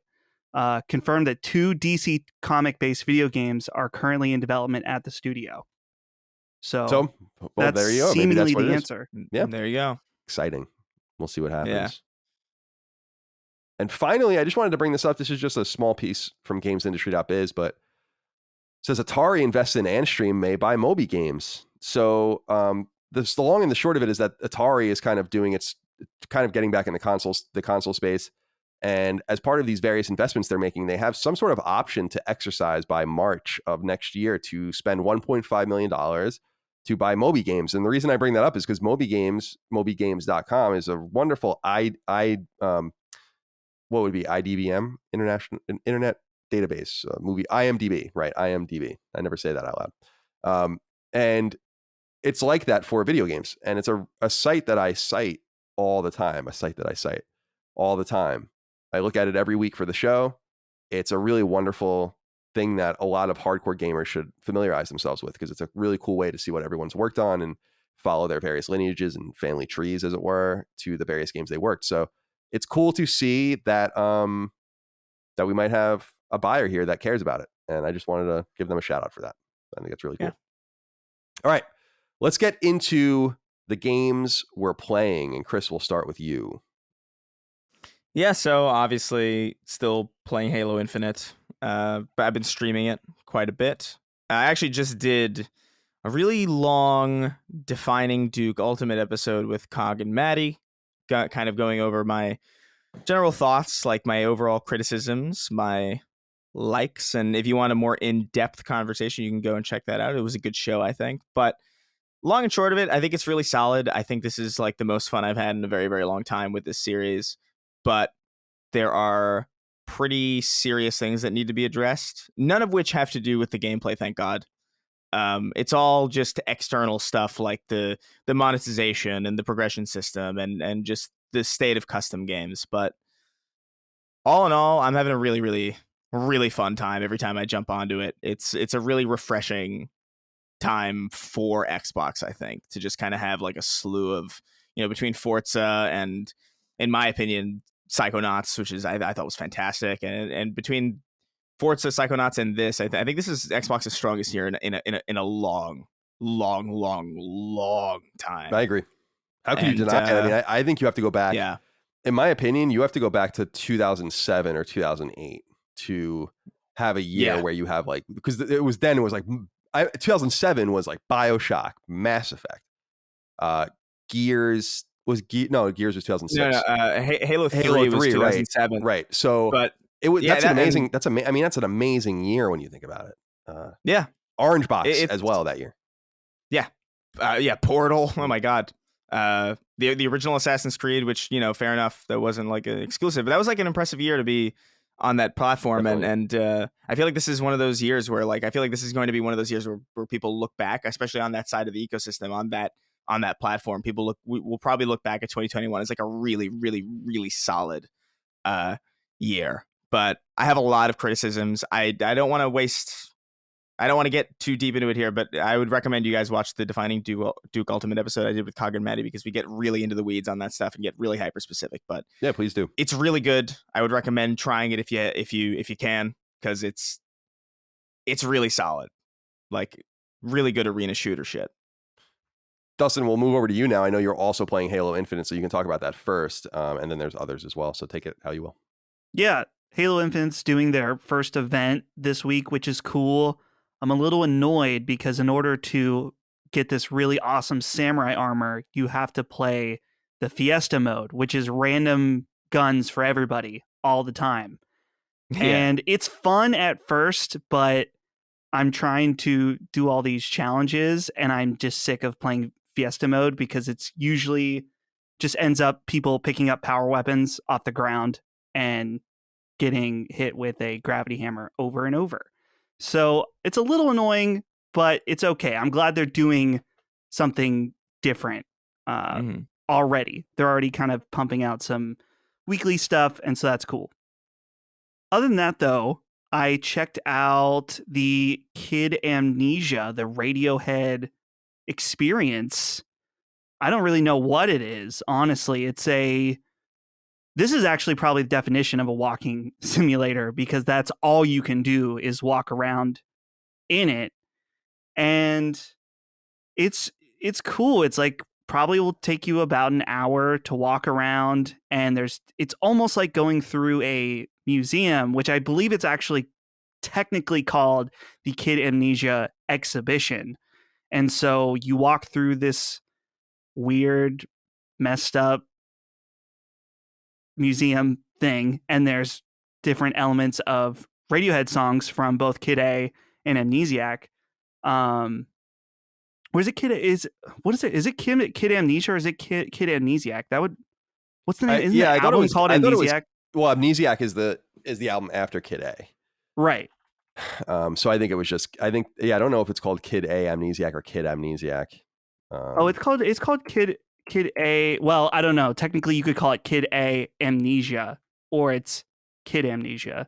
But anyway, it doesn't matter. I see. Well, overall, though, it's cool. Matthew Urso wrote in about it. He says, I'm glad that you played it because you put it in after I put this letter in, I think. So I'm glad that we could talk about it more, because he says, hi, baby boys. I wanted to write in with a PSA about that weird Radiohead experience Kid Amnesia exhibition, or Kid Amnesia. Having just played through it, I wanted to recommend it. It's free and short, roughly 30 minutes to an hour long. And while it won't be everyone's cup of tea, it's worth a go. The game is a walking simulator that acts as an audio and visual experience through art and music from Radiohead's Kid A and Amnesiac albums. There is some truly exceptional imagery in it, as well as great music, and one particularly standout moment that left quite the impression. I'd love to know what you guys think of it, if you play it at all. Thanks to keep pounding that poultry. Thank you, Matthew, for writing in. You already got your opinion on it there. I like Radiohead. I might go check it out. I kind of forgot it was coming because I keep an eye on PSN profiles just as trophies pop up in the servers, and that just kind of reminds you when games are coming out. And this would obviously not have trophies, so I think that's kind of how it slipped by the goalie. But glad you enjoyed that. Right. And then you're playing Super Monkey Ball Banana Mania from Sega. How is that going? It's pretty good. It feels slightly different than the original, which surprised me that I picked up on that just because I didn't have a ton of experience playing the originals, but I did play them at friends' houses and stuff like that. Something about the movement feels slightly different, but overall it's a fun time. Holly and I were playing some of the mini games, and the bowling mini game is just it's impossible. I think it's extremely difficult, and we were actually having fun with it because I was just consistently throwing the ball just like directly off the edge. But it was a fun time. It was cool. So I'm just lightly playing that here and there. It's not one that you want to sit and play for 2 hours at a time, but I do enjoy the monkey ball, marble mania, whatever type of games every once in a while. It reminds me, I actually have more experience with the Xbox 360 arcade title, Marble Blast Ultra. That game oh my God. is fucking awesome. It's a really good game. And so it's kind of like that. I actually don't like it as much as Marble Blast Ultra, but it's cool. It's fun. That's all I was thinking when you were talking about Super Monkey Ball. I was like, God damn it! I wish they would just bring that game forward, because I would love to play that game again, because it's such a simple. It's a really simple game, but goddamn, like that was such a fun game for no real reason. The You developers just play a marble, It's what the fuck. The developers made a spiritual successor that I believe is on PlayStation called Marble It Up. At least Google was telling me it's on PlayStation 4. I played it on Switch when it initially released. But yeah, Chris, you should check out Marble It Up, because it's basically Marble Blast Ultra. I will definitely buy that right now. I'll send it. Oh yeah, Marble It Up. Marble it up. As for me, I've been playing a lot of Far Cry 6, and I feel emboldened after my conversation on Sacred Symbols Plus with Tom from Moore's Law is Dead. We had a conversation after we stopped recording about the game. And he's of the same mind I am. This game is great. I really, really, really like this game. And am continually perplexed by what people are saying about it in a negative way. The more I play it, the more I'm like, this is awesome. This is high quality, high budget, fluid and playable, interesting characters, great dialogue, cool world, awesome gunplay, fun systems, huge map. What's there not to like about this if you're a Far Cry fan? The big thing about it is that in some ways it's very Far Cry, and in some ways it's not Far Cry at all. And that's where I think it differentiates the people who really understand Far Cry and really don't. Like people who think on the periphery that this is a true Far Cry game or an old school Far Cry game. I played the original Far Cry and Far Cry 2. I didn't beat either of them. I beat and platinumed Far Cry 3, played Far Cry 4, beat and platinumed Far Cry 5, beat and platinumed Far Cry Primal. So I think I have some knowledge of the working knowledge of the series. This game is different. It's just different in a lot of different ways. It's different because it makes you, as I think I noted last week, kind of earn the map a little more. You have to kind of work your way into enemy territory without unlocking places that make it easier for you and then get out of there. The entire idea in the game is that you're a guerrilla fighter, a gaia, as they say in the game. And as such, you're doing guerrilla option. You're going into a base, for instance, and instead of taking it over and you have the little twirling camera as it joins your map and it unlocks parts of the map or whatever. Instead, you go in and you blow shit up, and then you just get the hell out of there, and that place remains in the hands of the enemy, for now, until the story tells you at some point, or you learn something from someone that's like, here's how you take this compound down. Here's what you need to do. And it's fun. It's just really cool. I think there's a little too much in the game, but that's Far Cry. I'm really perplexed by what I feel like is a pretty unfair view of this game based on the certain lenses that I've seen, making it seem like this game was more of the same. And you know what? They frankly did. A lot of people did the same thing for Far Cry 5. And I thought Far Cry 5 was awesome. So I guess you know where I stand on these games, but I highly recommend Far Cry 6. If you are into shooters and open world shooters, FPS, it's people are going to be so mad, man. Because it's really... I saw some people who are already like, I can't believe you like that. I was like, first of all, whatever. But well, I mean, in the game of the year conversation, it's right now between Far Cry 6 and Outriders for me. Like, no doubt. Not even close. Yeah. So deal with it, haters. You gotta deal with it. How do you feel about Giancarlo Esposito as a villain? Because I heard from like some people that his relationship to the main character is not as direct as it typically has been in previous Far Cries. And I feel like that was a big contention with a lot of people who were like, this villain doesn't seem as integral as villains have in the past. And obviously Far Cry is really well known ever since Far Cry 3 for its like really strong villains. And I could see that being like a bit of a weird adjustment for a lot of people who might be expecting something a little bit more direct. Yeah, it is different. I mean, it's definitely one of the different things in the game. Without getting too spoilery, the game's story revolves around Giancarlo Esposito and his son in the game, and how his son is kind of being groomed to be the dictator, but the son is like young. And so you actually encounter and meet, have more encounter with like the son in this like very complex relationship with him. To me, the main character of the game is just the world, such that it feels authentic. Like you go into for instance, in the game, I've just been running around, by the way. I've played for so long and have done nothing because I'm just going and like opening treasure chests. And I don't know why I do this in Far Cry. I just can't stop doing all the minutia of the game.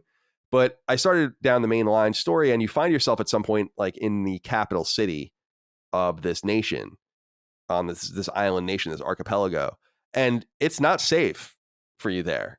And nothing you can do makes it safe. You have to just go, kind of holster your gun, hope no one really identifies you, go do what you have to do, and then get out of there. And that's not Far Cry. That's not Far Cry.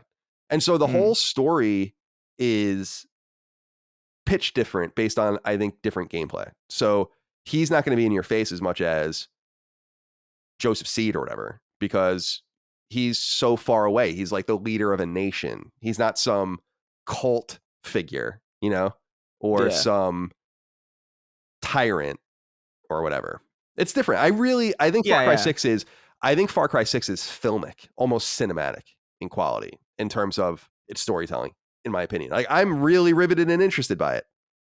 Mm-hmm. So yeah, I think a large part of that, like, I don't mean to spend too much time on this, but I've seen some of the cutscenes, not like spoilery ones, but like just like some of the way that they deliver the cutscenes, and I noticed immediately, like, I'm really happy that they have third person cutscenes in Far Cry 6 as opposed to like previous games that are like they're kind of always in first person. And I like always first person in like things like BioShock, because I think it like serves it a little better. But like I always hated, I don't know, these like villains monologuing at you, and it's just like it feels like really awkward because nobody makes that much direct eye contact ever. It's like it always feels like more awkward than it does cinematic to me, because I'm, first of all, like, I can't play, so why are you showing me this happening as if I was playing it? I don't know, like, I always preferred third person cutscenes to first person. So that was one thing. Like, I'm probably not going to play Far Cry 6, not for a long time, until it's like super cheap, but I think I appreciate that change, because just because I really hate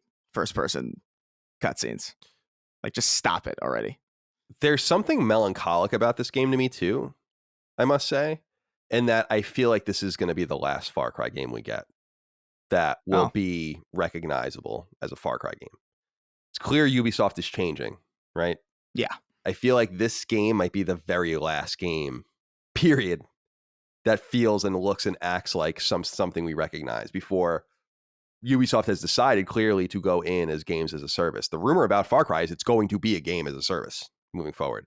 We know The Division is going to be a game as a service, not a game you go buy and then support with DLC. We know that they're making games like Quarantine or whatever the hell it's called now cheaper and more accessible because they're trying to broaden the microtransaction and retention base. So there's something about this game where I just feel in my heart that I'm never going to play a Ubisoft game like this again. or at least not for a long time. Maybe they'll get beat up and then go back. But even what they're doing with Assassin's Creed, it's clear that they're not going to treat these series the same. And that's a real shame, because I feel like pound for pound, Far Cry is probably the best thing Ubisoft has ever done, in my opinion, for me. So I hope I'm wrong, but we'll find out. In the meantime, I'm really enjoying it. I got to just focus. I'm literally just sitting there with my ear pods in, listening to podcasts and just killing shit and not even paying attention, because I'm paying attention when the story happens. I take my buds out, but there's just no story progression because I'm not even focused on that right now. I got to tell you guys, this world is huge. I can't believe how big it is. That's what she said.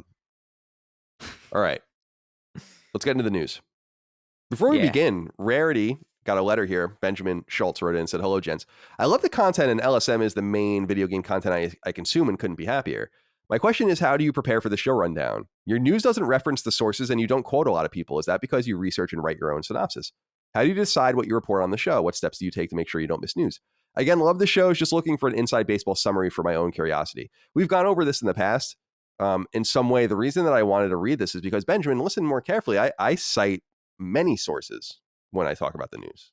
Many sources. I quote many people. Quote stories, because I say quote unquote a lot. People make fun of me for doing that. So I'm sad that that's not getting through to everyone. I guess I can't control that, but I prepare very heavily for the show, and we try to be very fair about the sourcing. Sometimes it's original sourcing. Often it's not.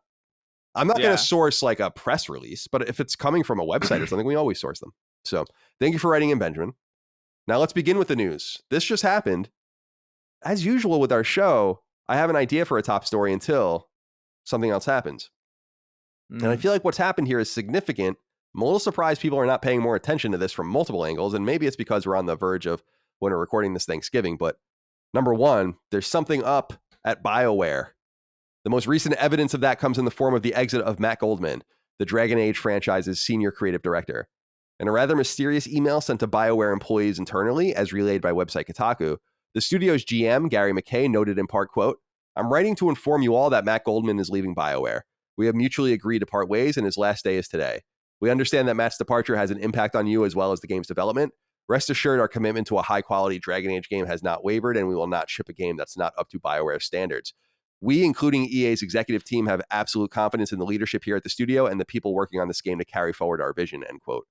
And a comment to the website from BioWare's owner, publisher Electronic Arts, they merely said, quote, "Matt Goldman is no longer working at BioWare. He leaves the next Dragon Age game in excellent hands with the team here at the studio who will carry forward our vision for the game," end quote. Now, this is a time of great trepidation in the industry. None of us should make any assumptions on the exact nature of what's going on here. But it's clear based on the verbiage in both the internal email and external communication that Goldman isn't leaving on good terms.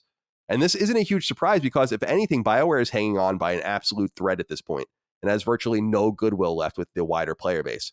Goldman worked at BioWare for nearly 25 years.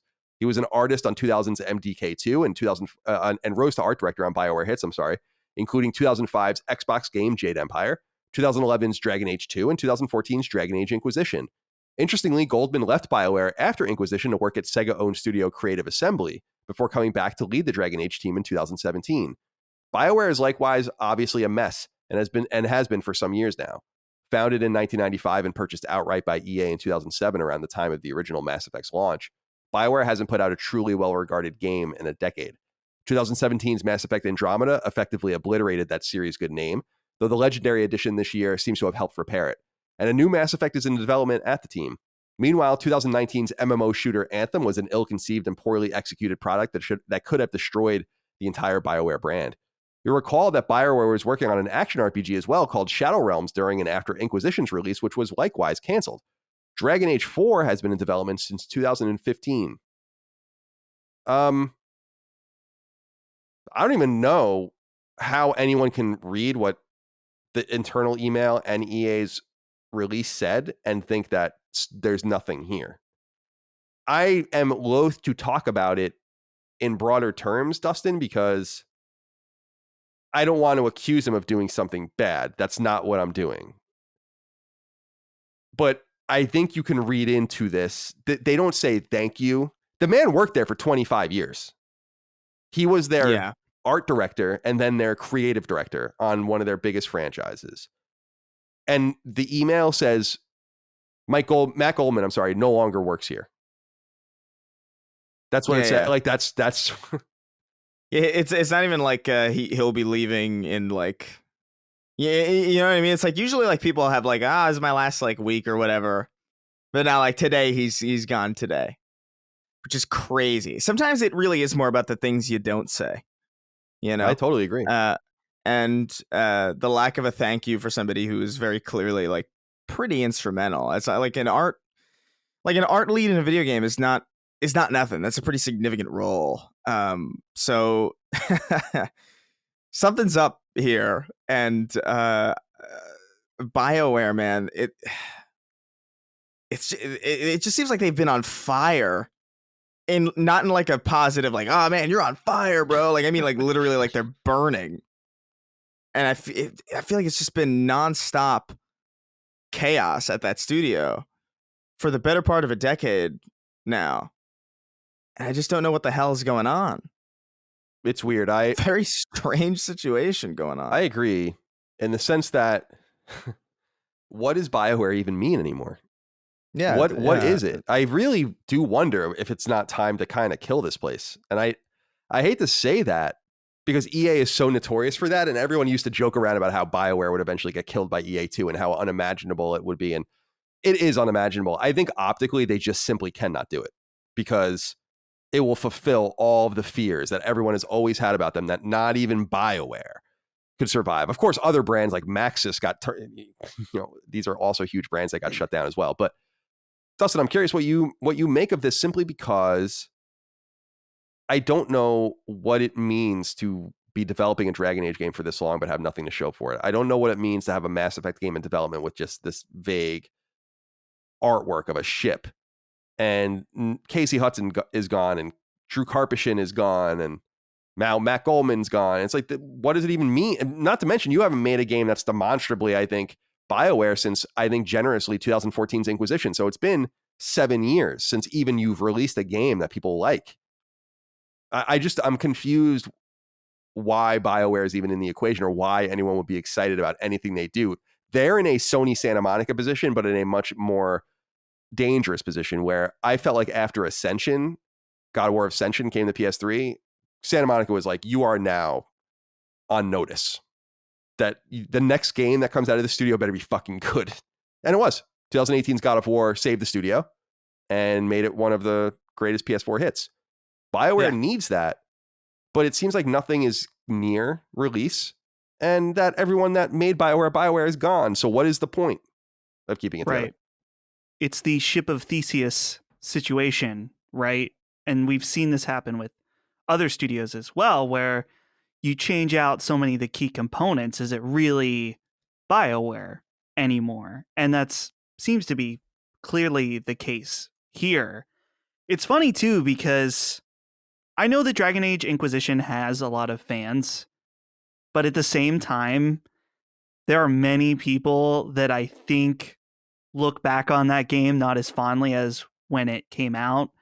Even I find it hilarious that game won Game of the Year, being that it is an extremely divisive title. 2014 was just not good.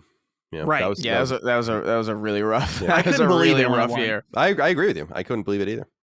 But the question is, what do you do, Colin? You mentioned the optics about EA, and it's just sad because it goes to show that when these obvious things happen and people spell out doom and gloom, usually they're right. It seems like more and more often. We were worried that this would happen, and it took 10 years, but it is happening, it seems, which it's not to say that necessarily EA is the only reason that BioWare went down, but no, surely they were a major factor. No. They're a huge factor in it, though. Yeah, a huge factor for sure. They're the stuff parent. Like this. Yeah. People were worried when Blizzard combined with Activision, and guess what? It came true. It's like when these obvious bad things happen, it may take a while for the fruit to bear. I don't know if that's poison fruit or something. Not good, but it's sad because it just seems to eventually come true. It sucks, but Well, it's like when you think about it, they were purchased around the time Mass Effect came out. And you imagine if you're at the studio, you're riding high, and it's clear Mass Effect's going to be a trilogy from the very beginning. That was the design, so that nothing changes for you, right? It's like, okay, this is what we're doing. EA owns us. Who cares? We're making this trilogy. But ever since then, the second that trilogy left the door in 2012, they've been totally lost, and that is EA's fault because they don't know what to do with the talent. They should have kept making Mass Effect games. They shouldn't have tied up Mass Effect the way they did in such a way to make it so difficult to go back to it. Now no one even has any idea how they're going to fix this problem because Mass Effect 3 is so final. And meanwhile, you have Dragon Age, and I'm glad you brought up Dragon Age Inquisition, which is the third game. I played Dragon Age Origins. I wrote the strategy guide for it at IGN. That game sucks. And I thought it sucked then. I'm glad you said it sucked, and I know it sucks now. You know, and I was always of the mind that this was a B tier effort from a studio whose best wasn't working on it. And Dragon Age 2 looked so bad when it came out to me. I was like, I'm not playing this trash. And then Dragon Age Inquisition was a non-starter for me. So I also have to say that BioWare is overrated. And even under those, I think, extensive parameters of having something really good and a lot of good games. They made KOTOR, they made Jade Empire, they made a lot of great stuff back in the day. But note that those were KOTOR and Jade Empire had nothing to do with EA.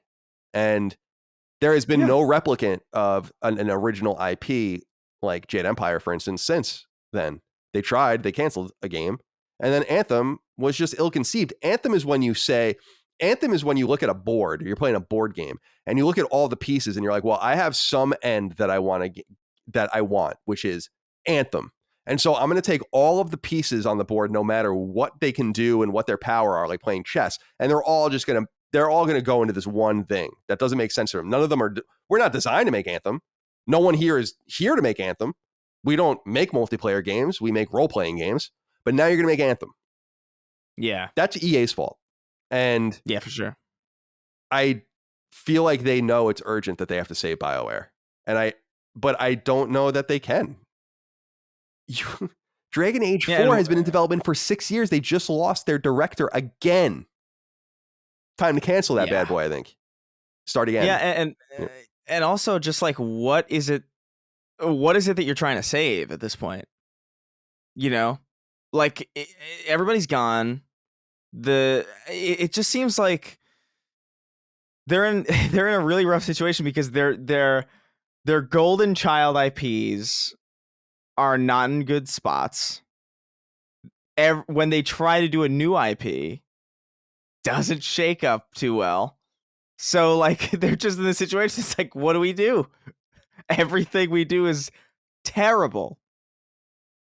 And I don't know how I would handle that, really. Like, I'd be like, I'm fucking leaving, bro. I think that I'm out of here. That's what I think is an interesting point, is that a lot of people have left. And it kind of begs the question, why do you even... See, BioWare is in Edmonton. It's a weird place to be. And Edmonton's Alberta is a wonderful place, but Edmonton's a weird place to be. If you're not the BioWare you used to be, where people would go... I knew people that moved to Edmonton to work there from California. It's a weird move, but you wanted it so bad. And I feel like, are they really attracting that kind of talent there now? If so, why would you even stay there? That's a dead zone. If anything, maybe offer everyone to move and bring them to, because they have a place in Texas. I think it's a much better place for them to focus now, or go somewhere else to attract different talent. Maybe revive BioWare by really spreading your tentacles, as it were, to try to grab as many different people that might have been inspired by you. And maybe it's time for you to go to them, because they're not going to go to you anymore. I feel like this is a self-fulfilling prophecy of failure. I'll be really pleased if the new Mass Effect game is great. I'll be really shocked if the new Dragon Age is great, because I don't even know if they know what that Dragon Age game is now. And we've already lost sight in some way. This is why it's so complicated. What did this guy do? Yeah.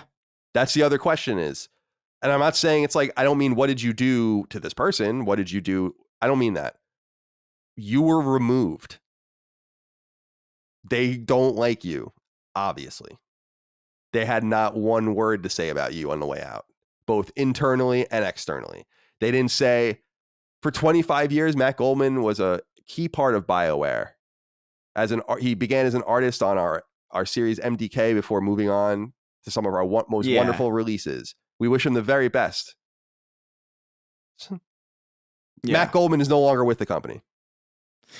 Yeah. Oh, okay. It's a particularly you can like feel the venom coming off of it, you know, like it's not like, because I've seen people leave studios before, like obviously like famously, like I think Marty O'Donnell and Bungie parted ways in a way that was like not even remotely amicable, but even their separation was like far less venomous than this. So like it was like, this makes me really, really curious as to like what the hell went down. I saw Marty O'Donnell's weird hostage video the other day where he had to like tell people to delete their copies of his music or whatever. Yeah, it's very weird. That was a funny one. Dustin, let's wrap this up by kind of probing what you think happened. And I'm not saying that we should go into the nitty gritty. What I'm saying is, doesn't it seem to be most likely that Dragon Age sucks? And that it still sucks, and that thus you have a man who was not able to save it, and who was actually the art director on some of the games that sucked. So while important at the studio, I feel like it might be as simple as them, because it says mutually, right? You could read that and say like, we're going to throw you out because you did something bad. Or you could read that as saying like, this isn't working and you got to go, and we're not going to embarrass you by firing you. Right. And so I kind of feel like, although it's interesting to think about how heinous what might have happened, I don't think it is that. I think, and I don't want to accuse anyone of that. I think rather it's simply a lack of results. But I would just argue that there have never been results with Dragon Age. Well, one thing I don't think that we've brought up at all that is very important to the development story of Dragon Age 4 is that initially it was being reported that Dragon Age 4 was going to have live service elements. And it wasn't until I think we got news reports in February this year that they were ditching the live service elements after Anthem did so horribly. So after being in development for so many years and then having a major change in the stylistic approach of how you deliver content in the game, it's clear this game was having an identity crisis of some kind. So maybe it is a situation where he wasn't able to turn it around, which sucks because I'm guessing that the choice to have Dragon Age be a live service game did not come from BioWare. Probably came from EA. Not necessarily, but I'd have to assume, because that's the money chasing of the live service is huge for these big publishers. So what the hell? Yeah. How did live service elements even get into the pitch for a Dragon Age game? Yeah. Money. Yeah. God Christ Almighty. I know it is real. I don't like to be that dismissive where it's like it's EA, because that's such a fanboy, stupid YouTube argument thing to say. But at some point we have to just shrug our shoulders and say this is the way it defaults. They eventually want to annualize and squeeze everything out of you. And since they can't annualize BioWare games, they're going to microtransaction them to death. And I think that's probably where the idea for Anthem came from. There was no one strong enough at that studio to say, we don't make these games. I mean, and I think EA has made the right choice since then. Like going and buying Codemasters, I think was a shrewd move on their part. They can make car games. Now you have guys that can replicate and do your Frostbite engine annualized NASCAR shit and whatever you want to do. I just think that it almost is, it's similar to Visceral and Pandemic, where you wonder if this fit at all ever, or if it was really just a couple of one-offs. And then suddenly you find yourself with a studio that doesn't fit the culture, wherein you're looking to constantly monetize and monetize and monetize and monetize. And they did it to BioWare. And it goes to show you what I keep saying, every opportunity taken is infinite opportunities lost.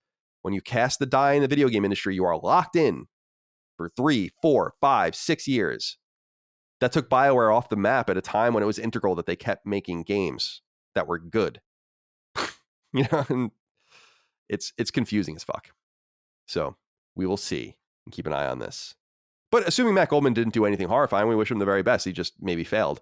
But we really have to question why BioWare at this point.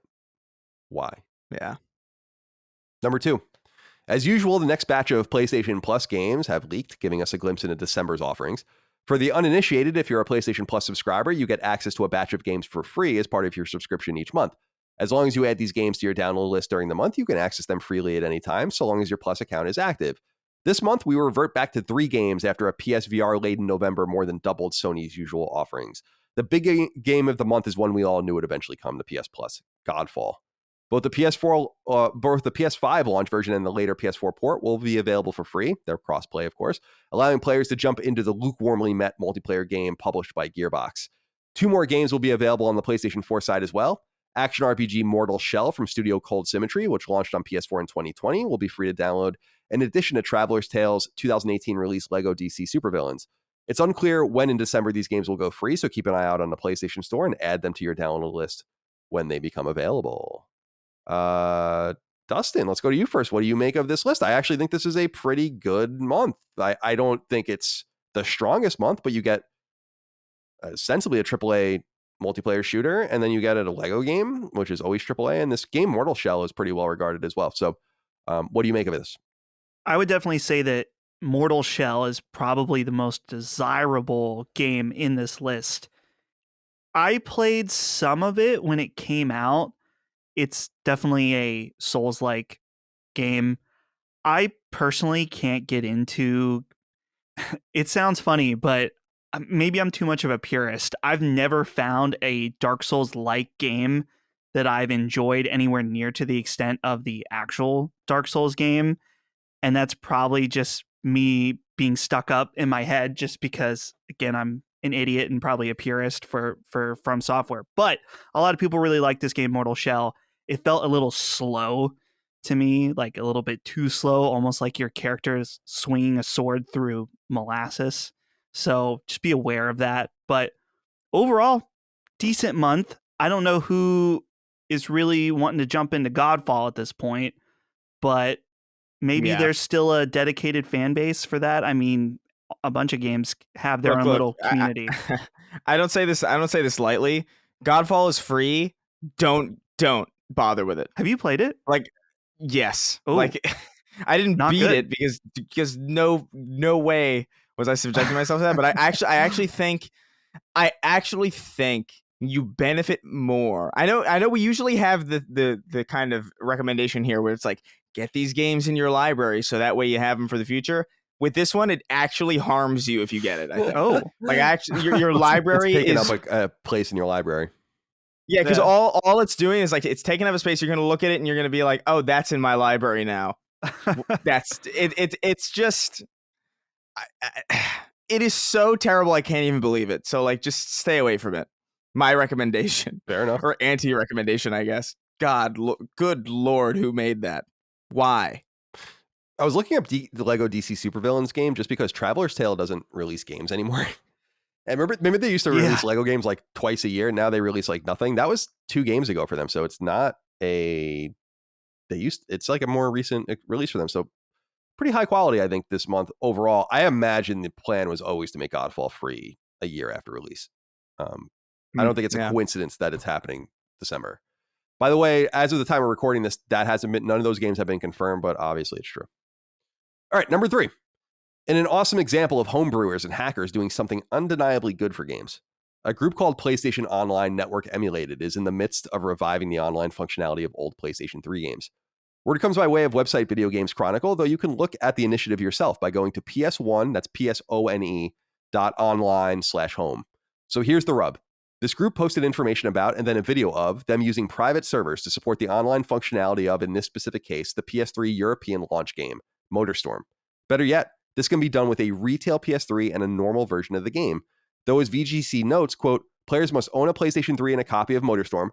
They can also use a PS3 emulator, but will have to be whitelisted on PS1's Discord server to prevent abuse of the system, end quote. On a PlayStation 3 console, all a player apparently has to do is change its primary DNS address to something PS1 set up, and voila, you'll be able to connect to private online servers for not only 2006's aforementioned MotorStorm, developed by now defunct first-party studio Evolution, which last made Drive Club, but other games too. These include Guerrilla's 2009 FPS Killzone 2, arguably the most popular online PlayStation game ever, as well as the 2007 Warhawk revival from now defunct first-party Team Incognito, the 2012 port of the 2001 PS2 game Twisted Metal Black, also from Incognito, Incognito's 2007 PSN exclusive Calling All Cars, and 2008's SOCOM spin-off Confrontation, which was developed by the defunct second-party studio Slant 6. Interestingly, VGC notes that they're trying to revive PlayStation Home itself, as well as support for the 2006 Insomniac launch game Resistance Fall of Man, Studio Liverpool's beloved 2008 PSN racer Wipeout HD, and others. It's unclear how Sony intends on responding, however, or if this can be or will be ultimately shut down with an exceedingly rare firmware update for the PS3. PS3 has for the last few years received a new patch every 6 months or so. Sony last sold new PS3s in 2017 has more recently discontinued all publishing on the machine.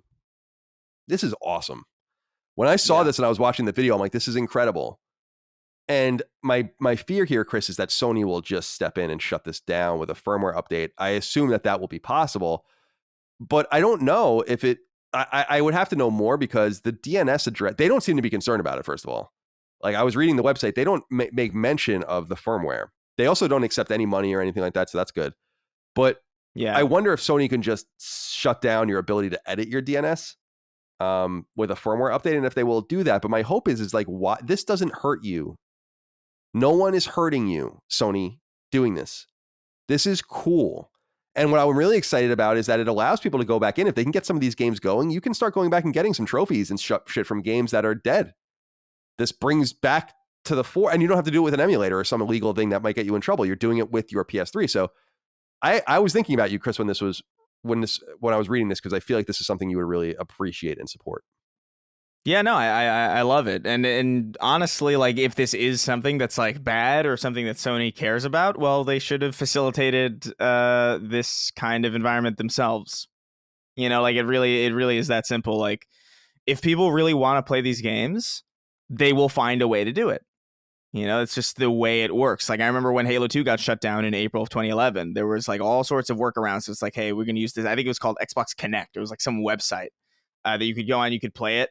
And it thrived there because obviously people love these games. And like, PS3 is an interesting one because like PS3 was never as multiplayer focused as, you know, the Xbox side of things. Even to this day, I feel like that's true. So I would be shocked if this picked up enough steam to really get a reliable matchmaking queue working in any one of these games, because it's so spread. There isn't like that one killer app for PlayStation 3 online that everybody's going to funnel into and kind of give you that proper revival of an experience. So that's definitely like a problem, but I'm super stoked to see some of these games have the chance to have that revival, especially when Sony just refuses to do anything about it. And, you know, whether that be because they can't or they won't is kind of irrelevant, because guess who can? These guys. And they figured it out, and they're doing it, and I support it wholeheartedly. I do think Sony would be foolish to interfere in any real way here. I think they would be really dumb to kind of shut this down, although I can see a situation where maybe they're kind of forced to act as a means to kind of like protect their property, not necessarily because they want to, but because like legally they're kind of obligated to protect their IP, and they're obligated to protect their online ecosystems in a way that might prevent other people from tampering in the way that they are. A similar thing happened with Halo Online, actually, though. It was like a Russian port of Halo that was like hacked by like a bunch of people who like, and it was used to basically like retrofit Halo 3 onto PC for the first time ever. And like Microsoft was like, hey, this is really cool. We don't want to shut this down, but we have to, because if we don't, then that opens the door for everybody to just kind of like freely use our IP and stuff like that. I understand it's like a very different situation. I don't know how this would work legally, because it's just technically reviving old servers through like a third party like interface. But I would recommend to Sony that they don't interfere with this at all. I would as well. In fact, I would say highlight this. I would even go so far as to shout this out, so that way even more people might know about it, and more people might funnel into these old games that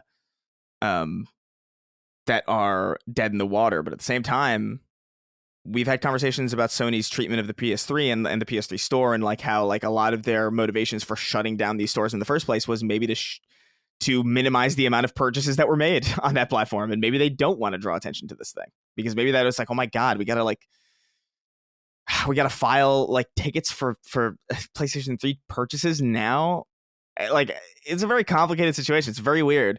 One that could be immediately alleviated by backwards compatibility. Yeah, that was that's the big thing I was thinking. If they have any sort of backwards compatibility in motion, that would be an excuse for them to shut this down. A cool company, cool conglomerate would realize that this doesn't hurt you. I agree, and draw attention to it. I'm sure that their lawyers would probably have 8 million reasons why they shouldn't, but it's the Nintendo argument you made, which is that Nintendo sues everyone because they don't want anyone to think they can get away with anything. And the second that they don't sue someone, it's the second that someone thinks they got away with something, and that's bad for them. And I totally get that logic.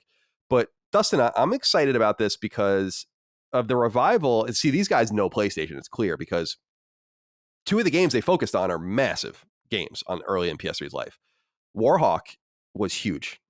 If people were around when PlayStation 3 had first come out. 2006, 2007, 2008. Now, Warhawk was first on PS1, but this was a Warhawk revival, and it was a big multiplayer game.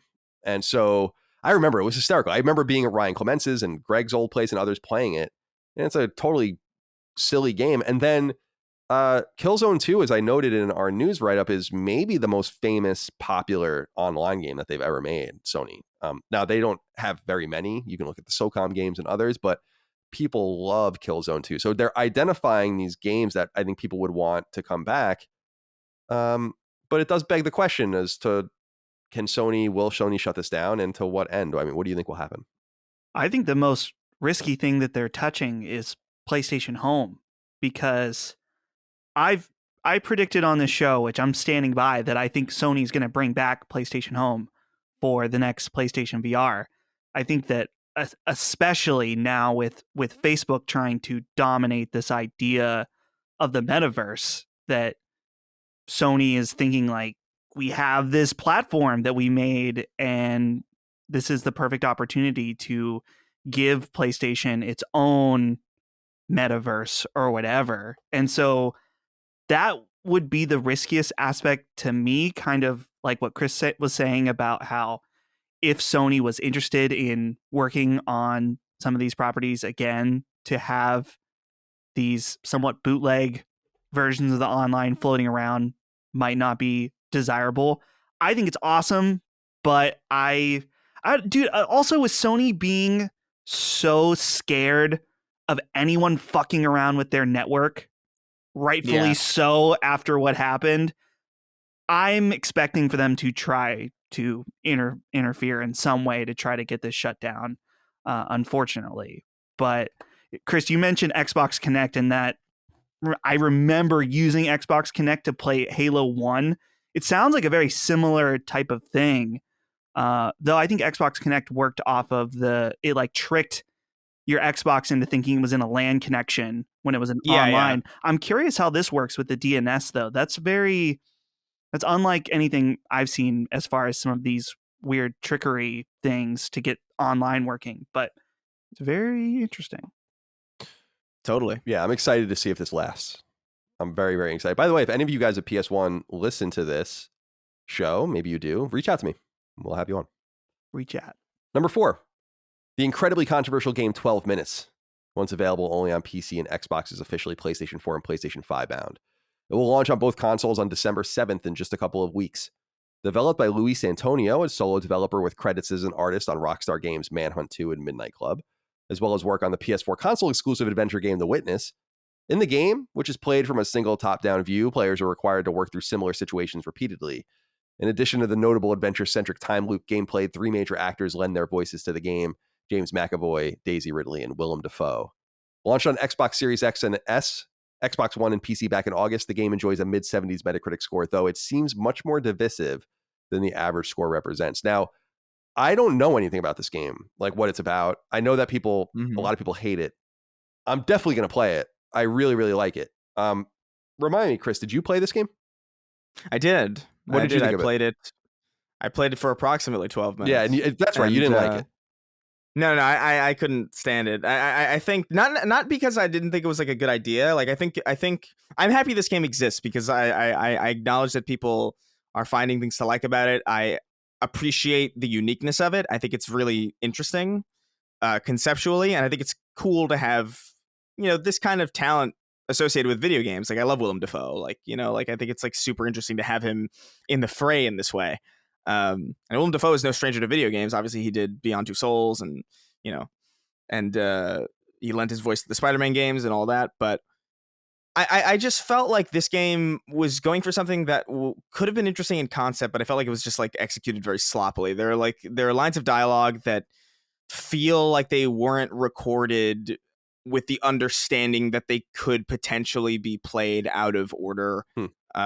Certain revelations occur out of order in the same play session, and it just doesn't make sense. Like the wife will be angry at you and then like immediately okay, and then she'll after that immediately like act like she's learning the thing that she's mad about after she's already mad about it. It's like very strange. It's like very inconsistent.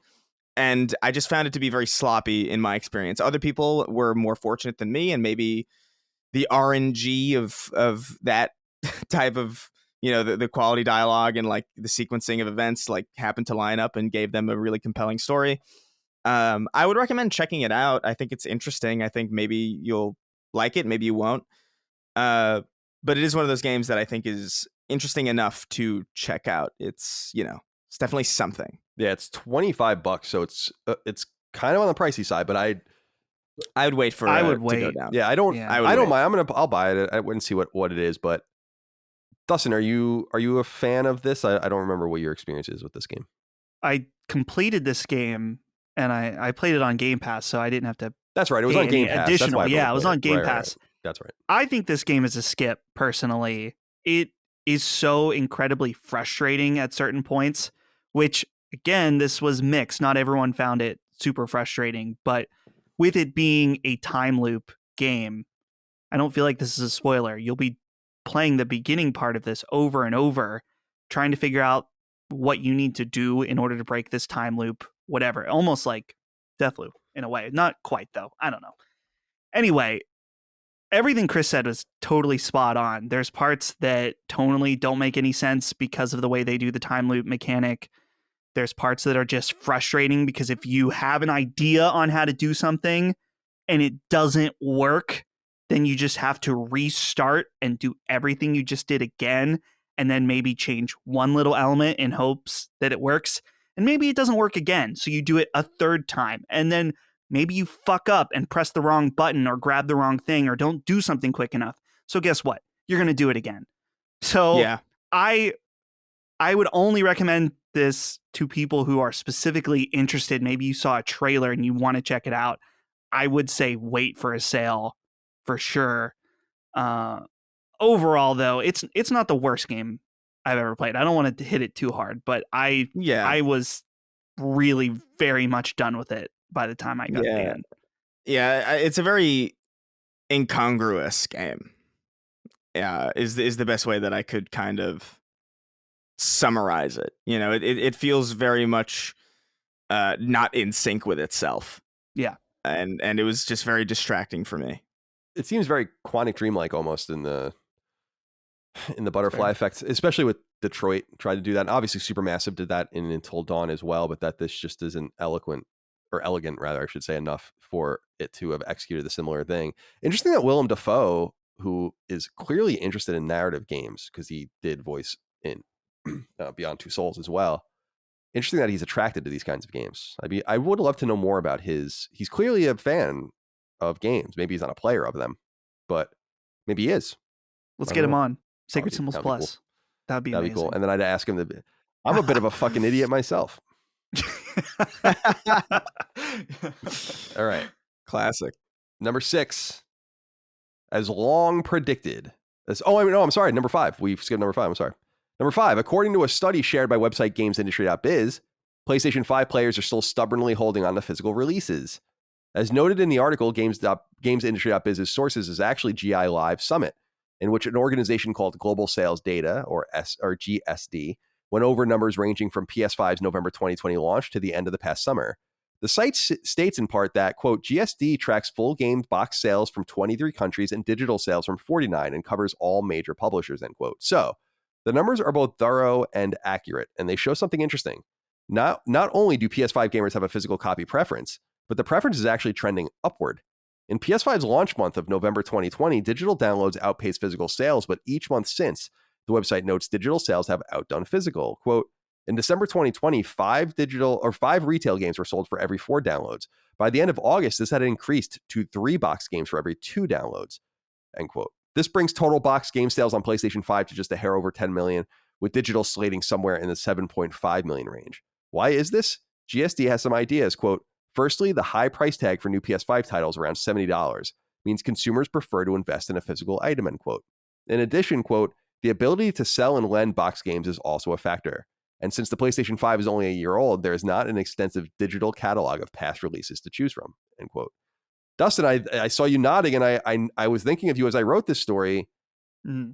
It seems too good to be true for you, right? I mean, I was reading the story and they kind of blow it up at the end. They're like, because it's a good point. There isn't a digital catalog to buy anything from yet. You know, like there's just there are no digital. I mean, everything is digital, but I understand their argument. There also are no digital games. Once everything starts stacking up and becoming cheaper, there's no way that this is going to persist. But I still think it is a real sign of PlayStation 5 fans' inclination towards physical releases, which I think they share with Switch fans, which I think they don't share with Xbox Series and Xbox One fans, which is why there are very rarely ever special edition releases on those consoles. Right. Yeah, I felt bad. I wasn't here on the episode when you guys were talking about the Metal Gear games getting delisted and there was a discussion about physical. I wasn't there to represent.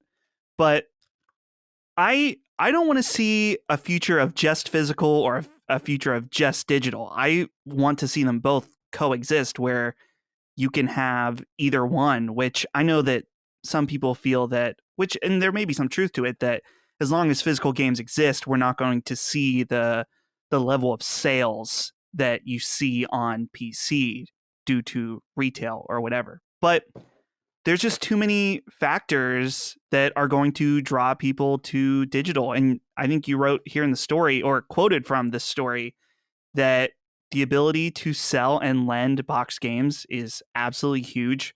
People buy games, play through them, sell them, and then use that money towards their next purchase, which in addition to a lot of times physical games can just be cheaper than digital games on the PlayStation Store. So there's a lot of frugal gamers out there that look at that and say, I want to let my friend borrow this. I can get it cheaper, or I could sell it if I don't like it.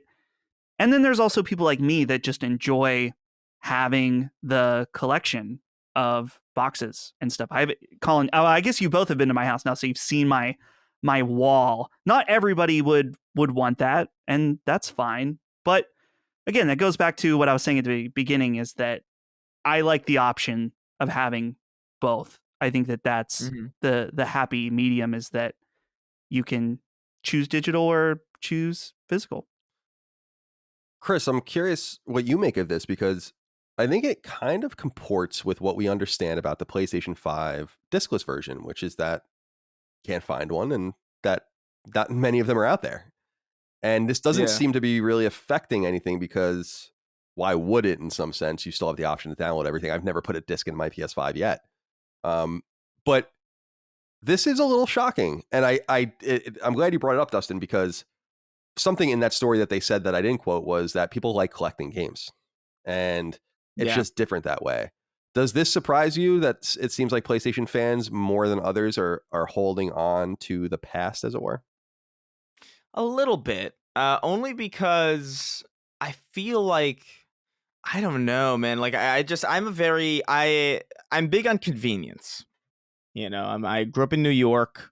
I grew up in a place where you could get all of your errands done in like an hour if you were like super efficient, because everything's super close together. You could just walk across the street to the grocery store, walk across the street to the gym, walk a block to get whatever you needed to get done. So I'm a big fan of anything that makes, especially my leisure activities, like playing a game easier and less irritating. And the very second on Xbox 360 and PS3 that I could download like proper full games and not have to like walk up to my console, open the disc tray, swap out the discs, hope to God that the disc I was putting in wasn't scratched. Like I immediately went for it. I've been on the digital train for a very, very long time. I only have a few PS4 games, and I think like the only Xbox One game I have is Metal Gear Solid 5. From 2015. I don't even know why. I just think I was like, I kind of like the way the box looks, and then I was like, I'm fine with just this. But it is a little surprising, just because I think it's such a convenient thing that I almost question. I don't want to say I almost question. I think it's just a big part of next gen to me, to just kind of be able to pull whatever game I want out of the ether at any given moment and just sort of play it. I think that's such a fantastic amount of power to have. And to have it locked behind the same kind of methods that we always had, which is open the box, put the disc in. I don't know. It just doesn't feel. It feels so old to me that I don't know if I could ever go back to that. I agree. After having made that transition. I agree. But I am happy to see, like, I don't know, like I've always liked seeing other people's collections. Like I have my own from like back in the day. I think it's a little bit more interesting when it's like older stuff, personally. Like I don't know. There's something about like a bunch of PS5 games. It's like, all right, it just looks like I'm in a Walmart. You know what I mean?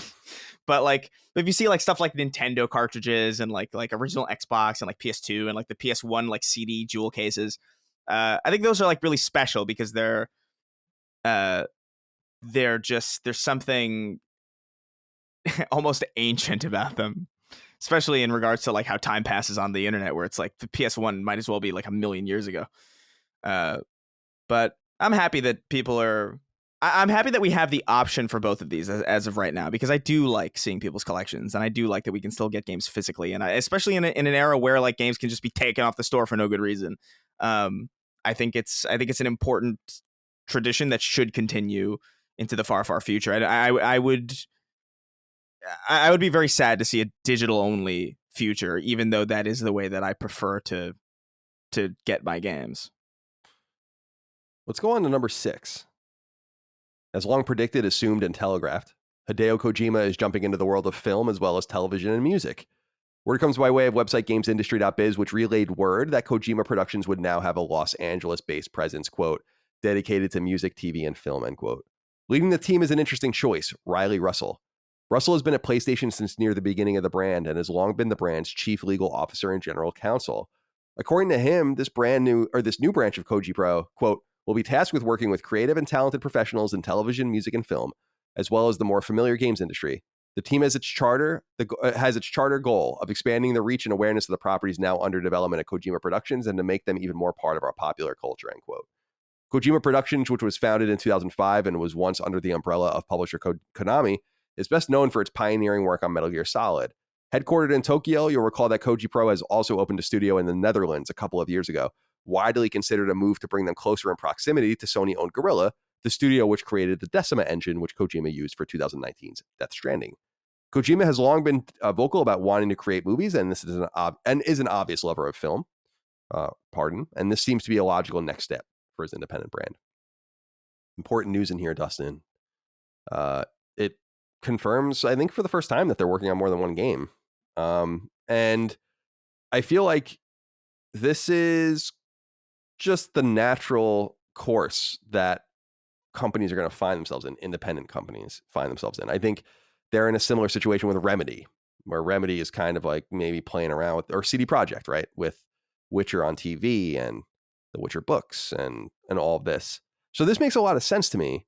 I was reading about Riley Russell, and I don't understand where they found this guy. I mean, this guy was just like a lawyer. I mean, not just a lawyer. He's a lawyer at PlayStation for a long time. I don't know why they tapped him. He must have some special connections or whatever for Kojima to want to like let him lead one of the teams.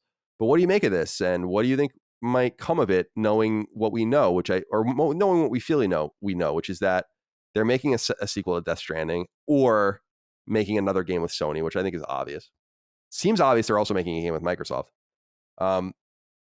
So what do you make of this, where we might see this come to fruition, especially because, unfortunately for him, he doesn't have control of his IP, and therefore the thing that everyone would want to see into a TV show or a movie, Metal Gear Solid, is not quite possible. Right. Well, I feel like it makes sense for them to have an office in LA, just in the fact that Kojima's games are so tied to a lot of industry that happens there, whether it's the actors that he wants in the games, the music in the games, or whatever. But I'm a little weary about the idea of a movie directed by Hideo Kojima or something like that. Obviously, we love Kojima's games. We love Death Stranding. All three of us have talked about how much we love that game. In a way, some of the cinematic qualities of that game, I don't think would work in a movie. It's kind of hokey in some aspects. In fact, everything Kojima's done has this Japanese melodrama. Maybe it's a bit cheesy and campy at points. And I just don't know how that would translate to film. I think that it would be looked at from a different lens that potentially wouldn't be as favorable. Now, maybe that's not the plan exactly, is to have Kojima in the director's chair, but to have him be creative oversight where they plug in the right people to different IPs related to the Kojima brand. Hopefully that's the solution, but I don't know. I feel like Kojima wants to direct a movie deep down. He tweets constantly about all the movies that he watches, all of the actors that he loves, all the directors he likes hanging out with. It feels like a situation for me, like, at least from the outside looking in, that he's kind of surrounded himself in the movie industry and he's never made a movie.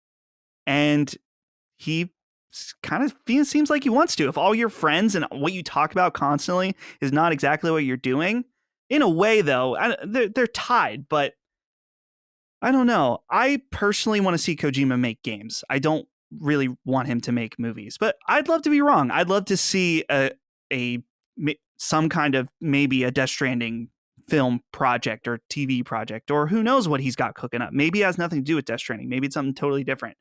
I'd love to be wrong, but I don't know if that's what I'd like to see his focus be.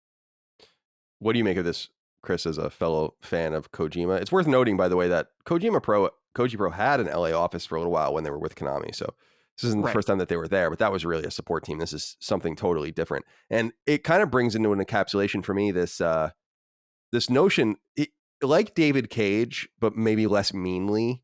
People often accuse, let's say in quotes, Kojima of wanting to be a movie director. Like, just get out of here already. You don't want to make games, like that kind of thing. And I don't feel that way about him.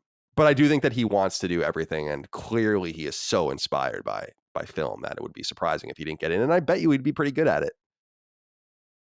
Yeah.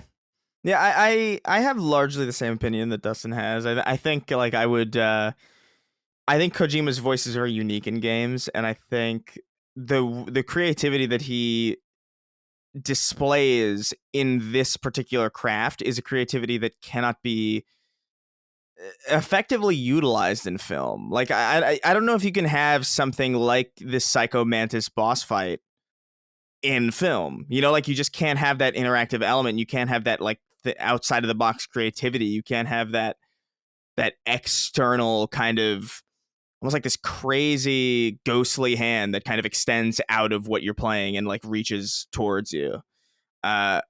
In the same way that you can have it in video games, because they're an interactive medium. I think what he was doing, even with PT, was, like, super fascinating. And I would hate to lose a creative voice like that to the film industry, where I just feel like, I don't know if it would be, I don't know if it can utilize his talents as much as video games can. And I do think he wants to make a movie, and I don't necessarily think it's a bad idea. I would just hate for him to go to film and never come back. That's, if you want to make a movie, I'm like, fine, but it would be tragedy to lose Hideo Kojima to the film industry. Like, I think. Well, it definitely would be, but be, hopefully it doesn't happen. Yeah, and we'll see what it is. I think he's a fascinating person. I do think he's tweeted all of his tweets are pretty much movie stuff. Like, I saw him tweeting a lot about. It's actually how I find out about movies sometimes. Like, oh yeah, I didn't even realize. Feed. Yeah, for real. Like, I didn't even realize Edgar Wright had a new movie until I saw Hideo Kojima tweeting about it. It's like Last Night in Soho or something. And I'm like, oh shit, I didn't even know that this was happening. I don't know if the marketing budget for that movie is super low, but I love Edgar Wright. He's like one of my favorite directors. So, like, best wishes to him on whatever the hell he's doing, but don't abandon games. That's my one wish. Yeah, I think the clarion call for him is real. I don't think he's ever going to leave, but let him get his dreams out of him. I think it'll make him a stronger game creator, if anything. Let him go. Yeah. If he comes back, it was meant to be. Number 7, if you're looking for news to gently remind you that we are in an era of unprecedented mergers and acquisitions across our industry, how about another? Epic Games, the developer of Fortnite and the creator of Unreal Engine, has revealed the purchase of a studio, Boston-based Harmonix. Founded in the shadow of MIT in the late 90s, Harmonix's Sony-published PlayStation 2 exclusive music games Frequency and Amplitude were beloved cult hits of the era. However, the studio truly hit the mainstream with Guitar Hero on PlayStation 2 in 2005, followed by sequels and ultimately Rock Band in 2007. For the last decade or so, however, Harmonix's popularity has ebbed with the failing popularity of music games generally, and although they've still been putting out games, their work has primarily been in the mobile, casual, and VR spaces for more than 5 years. That Epic is coming in to purchase them is frankly a surprise, particularly when you consider what Epic intends on doing with them, using them to support the Fortnite cash cow. According to Epic Games' press release, quote, the Harmonix team will collaborate closely with Epic to develop musical journeys and gameplay for Fortnite, while continuing to support existing titles including Rock Band 4, end quote. And on Harmonix's blog, they confirm that they are, quote, or that they, quote, aren't planning to change the way we support any of our older games, end quote. In other words, the Harmonix is dead. But the reality is that it has been for a while now. Chris, sometimes I forget Harmonix exists, and I don't mean that in a disrespectful way. It's amazing that they've held on for so long. I don't understand how they've held on for so long. But this was a surprise to me. And it just shows, I guess, that Epic is dead serious about Fortnite and the sustainability of that brand. Yeah. I mean, as Stained once famously said, it's been a while. Man. I think gone and fuck things up. Yeah, I love it. Oh, Aaron Lewis. I think I don't know, man. Like I immediately thought, like, I had as you were reading this, I think I had, because I'm at that state now. I'm at like 25 hours into my day. Yeah. So like I had a very vivid hallucination of like a Gun Hero. Or like some like ridiculous rhythm game with, like, I can't even, like, and the reality of what they could make is now so much less interesting than even that stupid hallucination. So they're just going to be doing like rhythm stuff in Fortnite. What? I don't understand. What? This is so depressing. I understand like Harmonix isn't like a big player necessarily anymore, and like I'm not necessarily upset to see them absorbed by something else, in the sense that like they haven't really made anything that's resonated with me in a very long time. Like the last Guitar Hero or like rhythm kind of like peripheral based game that I ever played was Guitar Hero 2 on PS2. So it's been a long, long time since I've cared about these types of games. But I'm just never a fan of studios being bought and then absorbed. Like, it's one thing to buy a studio and then be like, hey, keep doing what you're doing, we'll support you. Like, hey, Psychonauts, we're going to buy you and you can finish those crazy boss battles. Or, hey, Insomniac, we've worked together for a long time, we're going to buy you, you're going to keep doing what it is you're doing. But when it's like, hey, the Crash Bandicoot team, you want to make Call of Duty Vanguard maps? Or like, hey, Harmonix, you want to make a fucking Fortnite thing? It's like, I don't know. There's something really sad about that specifically, that like even when I don't care about the entities involved, I don't care about Fortnite, I don't care much about Harmonix, it rubs me in a very wrong way. And it just to me means that we have less variety in the industry, because whether Harmonix is relevant or not doesn't change the fact that they made a mark on the industry, and just to have them gone and absorbed into this cash cow is some real The Thing shit. It is. I don't know. I when music games were trying to come back, remember in 2014, 2015, 2016. Yeah, Rock Band 4 and Guitar Hero Live, right, or whatever something. the hell it was called. I wanted to believe, but I think it was Guitar Hero that came out with just a really bad set list, and I was like, I'm over this. I can't do this anymore.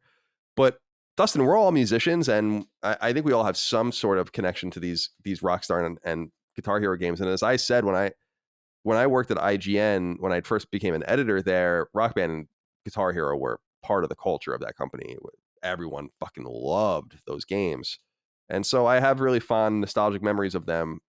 But Harmonix we were talking about BioWare earlier, like, is Harmonix really the same team anymore? They do Rock Band 4, but are we just going to see those goofy Rock Band characters in Fortnite now? It's just kind of, and did you really need this team to do that for you?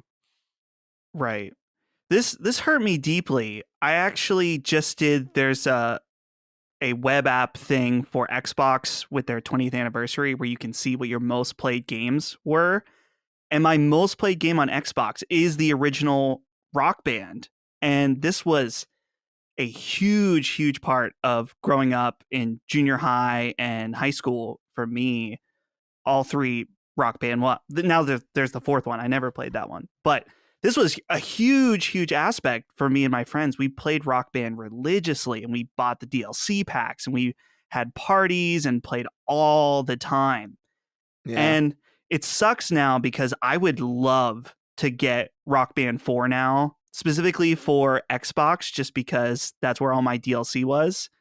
And what's really interesting to me is that they said they plan on continuing to support Rock Band 4, and you can't get the instruments for these games anymore. They are totally out of print, and third-party sellers know that they're valuable and that there is a small and apparently very dedicated fan base in the fact that they're still supporting Rock Band 4. So the only glimmer of hope that I have is that with Epic money, they'll issue that for some stupid reason would put out more Rock Band instruments so I could buy them.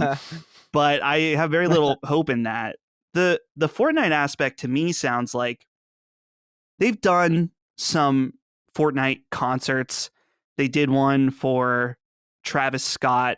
I mean, before all the Astro World stuff. Yeah. And then he made his own battle royale. He did.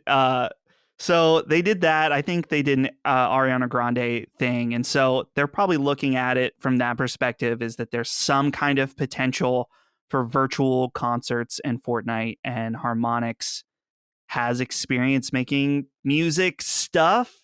So it's sad, though. We knew that this probably would happen. User probably cost them a lot of money to license a lot of the songs for that game, and it seemed like it was a colossal flop. And they haven't been doing well for years and years, so they probably had to make this move if they wanted to survive in one form or another. But sadly, what's ultimately just going to happen is that they'll just get slowly integrated into Epic and then forgotten about. But yeah, R.I.P. I'm sad we never got like weird permutations of that series. You know, it was always like Guitar Hero Aerosmith or something. It's like, where's Theremin Hero or like Ska Band? Yeah. You know, like you get like a little trombone or like a trumpet or something. I think it was No Doubt that sued them because their likenesses could be used in any song or something like that. I don't know. Maybe it was Nirvana or something with Kurt Cobain or something like his. It was Courtney. It was Courtney Love. Yeah. I was thinking a Hole. That's why I thought of No Doubt. Yeah. So another girl band, or another girl led band, woman led band. But I agree. This is there's going to be a time again when these games live. I just think there enough time hasn't passed yet, and there's an island in the Pacific Ocean probably made entirely of those drum pads and guitar wires and shit. Like, because I don't know if you guys remember, maybe it wasn't this way for you, maybe it was just this way for me based on living in a city and living around people that played a lot of games, but I remember people couldn't give that shit away. Like they would like stop taking them at the Goodwill. They didn't want them. They would just throw them away. Like you couldn't get rid of these drum kits and these guitars at some point. You just had to chuck them into the ocean. And then you see it, and then you'd like forget about him for years, and then you see like a nature documentary, and there's a turtle swimming around in the ocean. He's got a Guitar Hero controller lodged in his fucking skull. Right. and then you feel terrible about your side. It's yours. It's got the sticker that you put on it. It's like, God. He's got the blue. His body, his shell has went around the blue and red and all the buttons. So he's got just this. Yeah, he's shaped like a Guitar Hero. You can shred some gnar fucking solos on him if you want. Yeah, it's just thinking back on Harmonix, it's so sad. Like, this is a company that made a licensed Beatles game that was big. And it's sad. I am a little embarrassed to say this, but I had very little exposure to the Beatles growing up. And so the Beatles rock band was really how I discovered them and eventually came to found them as one of my favorite bands ever. And man, Amplitude also was awesome. I remember playing both Amplitude and Frequency. Yeah, Amplitude didn't they re-release Amplitude or something? There was some weird Kickstarter. Yeah. Back in the day for that. That's the Sony owned IP, so that was weird, yeah. But we'll see. Harmonix is interesting because like Ghost Story, who used to be Irrational, they're in Boston, and there's just not many studios there. So we wish them well, of course. Number 8, this one's for you, Chris. You may recall that 2021's earliest notable AAA release was Hitman 3, launched only weeks into the year from publisher and developer IO Interactive. Since Hitman's revival in 2016, IO's approach has been sometimes episodic, but always with a long tail in mind, and so it should come as no surprise that Hitman 3 will be no different. The game launched with 6 locations and tons of content within those locations, and according to a post on IO's blog, they're going to continue into year 2. The revived trilogy has surpassed a staggering 50 million players in the last 5 years, and Hitman 3 is the most popular of the bunch. However, details beyond this are scarce. Other than that, the major Year 2 updates will begin rolling out in the spring, and you'll recall that Hitman 3 also received substantial Year 1 updates in the form of the 7 Deadly Sins DLC. IO Interactive, located in Denmark and founded nearly 25 years ago, was for most of its history a part of Square Enix's family of studios. Indeed, Hitman's revival was both greenlit and funded by Square Enix and published by the label before the two parted ways, with Hitman going in the deal only a year later. IO's first game, Hitman codename 47, launched only on PC in 2000, and Hitman 2 launched in 2002, and it was his first foray into console, especially the PlayStation 2. Other notable IO games include the EA-published 2003 third-person shooter Freedom Wars on PS2, the 2007 action shooter Kane and Lynch and its 2010 sequel, both on PS3, and 2009's very cute Mini Ninjas, also on PS3. I love that game. The team is currently working on an announced but incredibly mysterious 007 game, for which it is acting as both developer and publisher with the blessings of the license holder. Chris, are you pleased? I know that you're really wanting more stealth gameplay. We don't have much to show for that in terms of Splinter Cell and others. IO seems to be carrying the mantle here, and I'm curious if you're pleased that they will continue to support Hitman 3, and also that Hitman 3 is the most popular Hitman game, which is awesome to hear. Yeah, absolutely. No, I love Hitman 3. I think I got a bit of a chip on my shoulders that Deathloop is a game of the year and Hitman 3 isn't. I think it's just because Hitman 3 came out too early, but I think Hitman recency 3 is bias, like really... Yeah, it is recency bias because Hitman 3 is a really, really fantastic video game. And honestly, like we were talking about in the last episode, that Sherlock Holmes game. 1, and it was like, oh, do you like it was like some question about like, well, do you like these kinds of like detective like murder mystery games like that? And Hitman 3 has a level that is like my favorite murder mystery type setup that I've ever seen in anything. So a little annoyed that it's not it's not there and Deathloop is, but I'm very pleased. Like I love Hitman 3. I'm happy to see it continue. Any excuse I have to go back to that game is one that I will gladly take, because it's just such a weird game that people just aren't making anymore. And I'm stoked to hear this, because I was a little worried when I heard that they were like, we're gonna do a 007 game, and I was like, damn. So Hitman 3 is just gonna like kind of like die on the vein, but I'm glad I was wrong. Dustin, how you feeling? I'm excited. I think specifically in the blog or whatever they wrote that this is new maps for the game, which the first year of DLC, while there was a lot of different content, none of it was new locations. So this is much more appealing to me to see that show up. Same. But overall, this is definitely one of the best games this year for sure.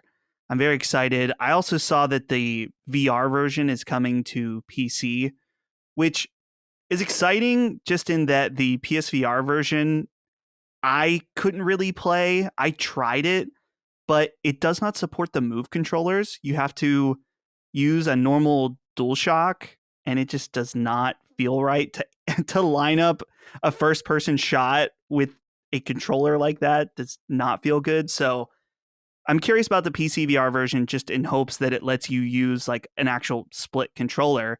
And then most likely, I would imagine that they're going to put this on the next PSVR as well. And that will be crazy. Playing this game in a more realized VR version will be super fun and probably somewhere between terrifying and hilarious, just because you'll be able to strangle a person in VR with a piano wire, which will be Sick. very cool. Or you can, blow someone up off of the side of a building, which would also be very fun in VR. Let's see. Actually, not number 10. Number 9. I probably should have read this earlier, but I'll just read it quickly. If you like your video game to television show adaptations, then there may be some good news for you. It appears Amazon and Electronic Arts are about to sign the contracts on a Mass Effect TV show for Amazon Studios to debut on Amazon Prime at an unknown time. Word comes by way of website Deadline, which notes in an extensive article about other Amazon offerings, including the controversial TV adaptation of the Wheel of Time books, that, quote, one of Amazon's newest hopefuls in the arena is Mass Effect. Amazon Studios is nearing a deal to develop a series based on the best-selling sci-fi video game franchise from Electronic Arts, end quote. Whether anything will come of this option, however, remains to be seen. You'll recall that Mass Effect launched on Xbox 360 and PC well over a decade ago in 2007, and that since its origins, EA has been trying to get a film in particular off the ground. Back in 2010, Warner Brothers joined with Legendary Pictures, known for its long connection with Christopher Nolan, as well as the Jurassic World franchise and others, to develop a film which never came to fruition. Before this, we last heard official word about the film in 2012 when it gained a new writer. It's unclear what the TV show will be based upon, though it's safe to assume it could focus on Commander Shepard's trilogy, which ran from the original Mass Effect through Mass Effect 3, which launched on PlayStation 3 and elsewhere in 2012. The last Mass Effect game, as we mentioned earlier, was Andromeda, and it was launched to poor commercial and critical reception on PS4 in 2017. Dustin, do you want a Mass Effect TV show? Particularly, I haven't read Wheel of Time. I was really interested in the TV adaptation of it, though. I heard it's some real budget-looking nonsense and that people are really not happy with it. When you compare it to what it was supposed to be like Game of Thrones, it's apparently making people very nervous about the Lord of the Rings stuff that they're doing. And I think people are looking at like the only high-end sci-fi level piece that they're doing right now is The Expanse, which is excellent. So that to me makes me a little optimistic that maybe they know what they're doing. But what do you think about this? I think it's way too late for a Mass Effect TV show. And it's sad because it has every element that people loved about Game of Thrones. It's got lots of boning in it. It's got political action. It's got real action. It's got apocalyptic threats. It has all the major tenets that made Game of Thrones very popular, but it's just simply too late.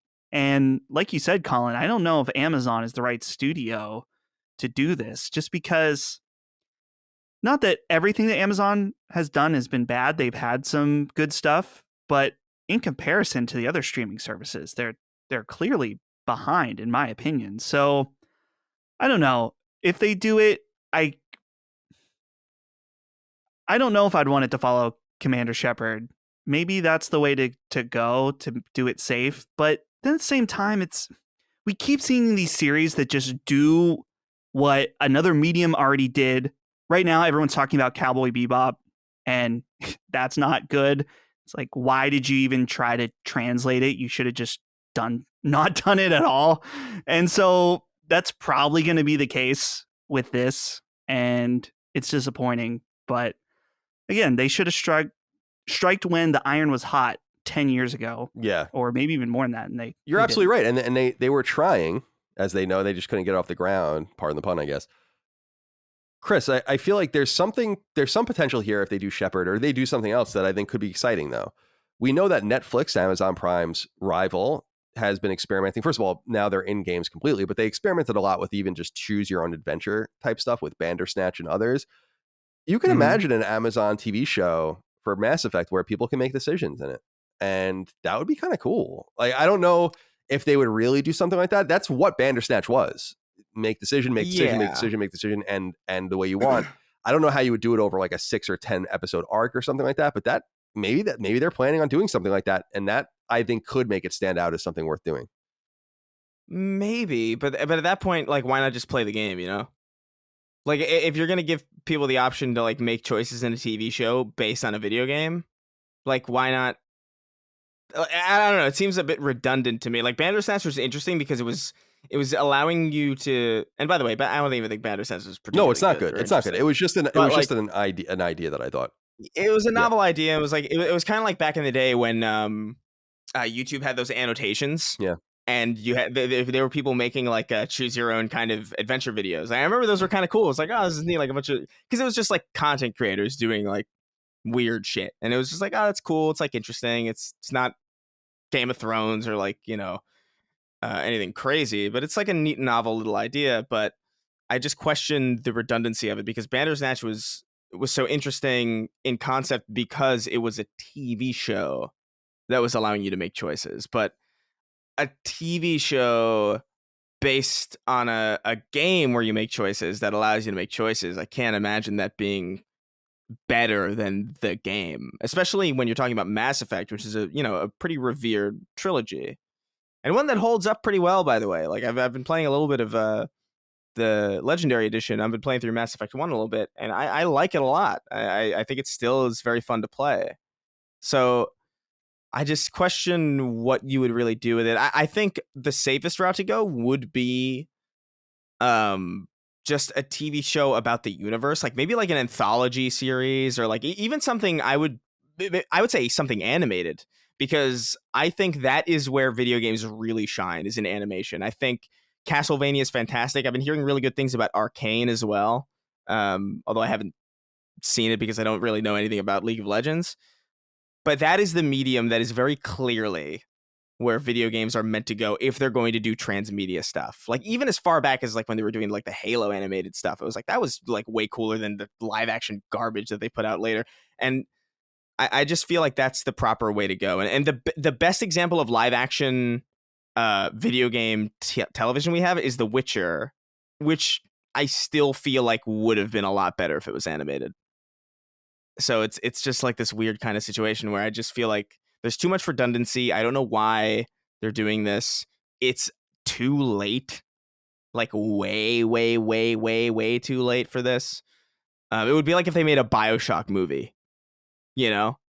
And it'd be like, it's been, what, 15 years or something? Like it's been a very, very long time. I don't know about it. Fair enough. I am of the mind that this will never come to fruition anyway. So, yeah, me too. Number 11 is a wrap up. We skipped number 10 earlier because we read it. Website Gamatsu reports adventure game Ever Forward comes to PS4 and PS5 on December 7th. Crafting centric game Witchwood with a Y instead of an I comes to PS4 and PS5 on December 9th. Old school inspired Asteroids Recharge comes to PS4 and PS5 on December 14th. Puzzle platformer Unbound Worlds Apart comes to PS4 and PS5 on February 9th, 2022. Compilation Pac-Man Museum Plus comes to PS4 only at an undetermined point in 2022. And Roguelite Gunfire Reborn comes to PS4 and PS5 at an unknown point in 2022. The website also reports adventure game Martha is Dead on PS4 and PS5 has been delayed and will now launch on February 24th, 2022. While so-called rhythm FPS Metal Hellsinger has also been delayed, coming to PS5 at an undetermined point in 2022. Its PlayStation 4 iteration has been canceled. Website Push Square reports FPS Terminator Resistance on PS5 is getting DLC called Annihilation Line on December 10th, and it won't be available to purchase for the PS4 version. The website also reports that FPS Serious Sam 4, once a Stadia exclusive launched in 2020, has been officially rated for launch on PS4 in the UK and on PS5 in Germany, though a release date is still unknown. Push Square reports action RPG The Messia comes to PlayStation 5 at an unknown point in 2022. And finally, Yacht Club Games has revealed Shovel Knight spin-off Pocket Dungeon comes to PlayStation 4 on December 13th. I can't wait to play that game. I actually emailed them to congratulate them on going gold today. They're publishing it, obviously. They're not developing it, but will be good to see Shovel Knight back in the mix as we wait for the next mainline game. And boys, as we always do at the end of Sacred Symbols, a PlayStation podcast, we end with 6 questions, comments, concerns, thoughts, and ideas from the audience on Patreon at patreon.com/laststandmedia. Please do support us over there. We couldn't do any of this without you. And we'll start with Edwin Castillo, who wrote in and said, hello, come boys. It's always mentioned whenever a console has the specific advertising rights for a certain game, whether it's Call of Duty currently with PlayStation or when Cyberpunk was aligned with Xbox. My question is this: does it really work? Are there a number of people out there who will assume that if the advertising has a console stinger at the end of the commercial, that they can only get it from there? Has there been any data or research showing that when a manufacturer has the advertising rights for a game, the game tends to sell better on that platform? I wanted to read this one out, Edwin, because it's an interesting inquiry, and I think the evidence that it works is that they keep doing it. Microsoft and Sony kept falling all over themselves trying to sign Call of Duty for many years.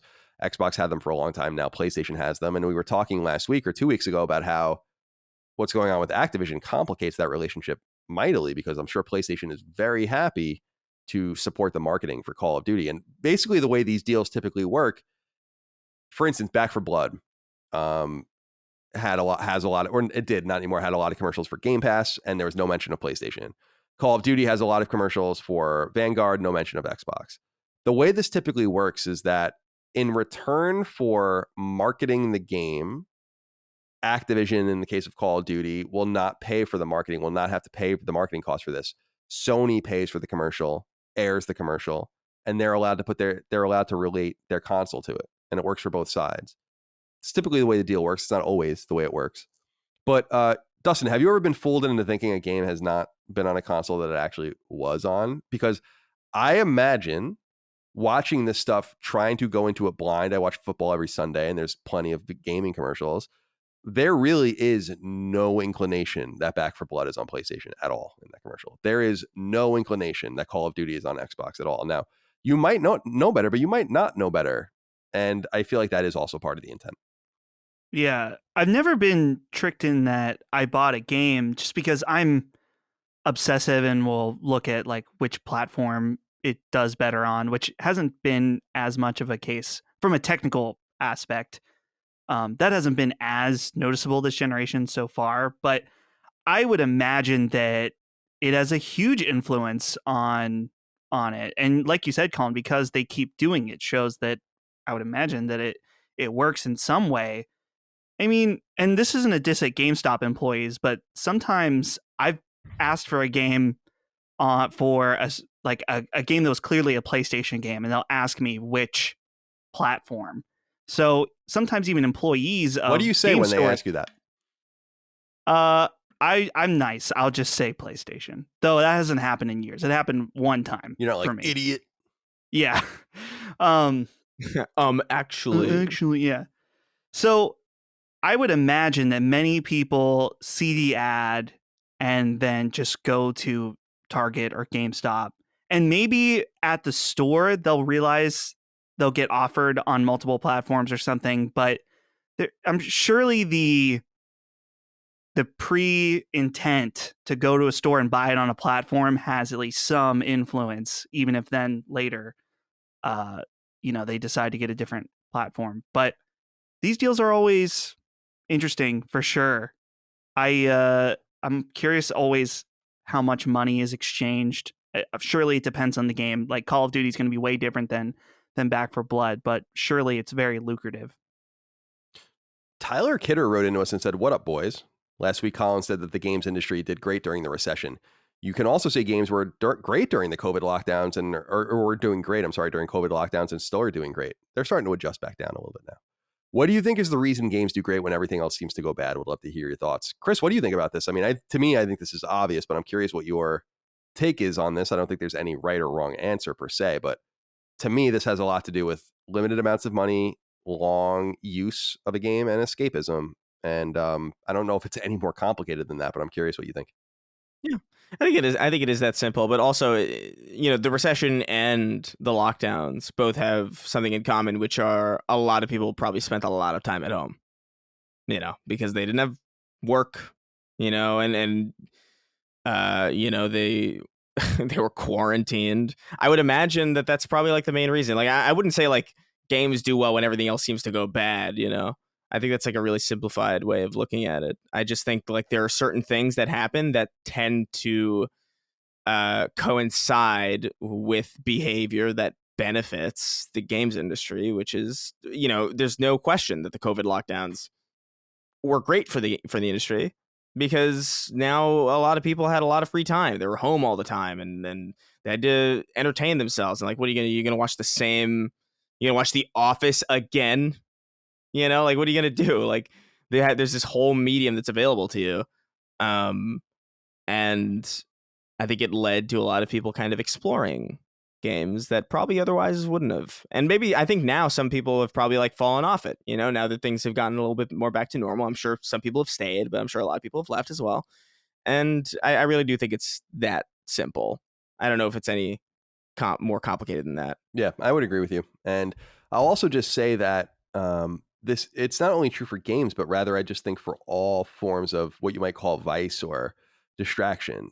Who loves recessions? Liquor companies, casinos, and places, maybe not casinos, but gambling. Certainly, if you do, more black and gray area gambling and all of that, people need distractions. They get caught up, and things readjust after a while. But it's really that straightforward, I think. Peter Grice wrote into us and said, "Hello, gentlemen. All this scalper talk has me doing the math and wondering, is it even worth it? Let's say you sell a unit on eBay for $750. After the 14% eBay PayPal cut, that's $645. Now, you have to ship it, and shipping prices are insane these days, so let's average that at $25 to $30 on your dime. Most states have a sales tax, so you're paying roughly $540 for the unit and clearing less than $100 profit. Maybe I've personally lost sight of the value of the dollar, but this seems like more of a hassle than it's worth. Thoughts? Love the show. I usually listen while I manage an Amazon warehouse on Long Island." Very good, Peter. Thank you for writing in. You know how to touch my heart. Now, Dustin, let's go back to you. This is something I've thought about. And I really do think that this is a matter of,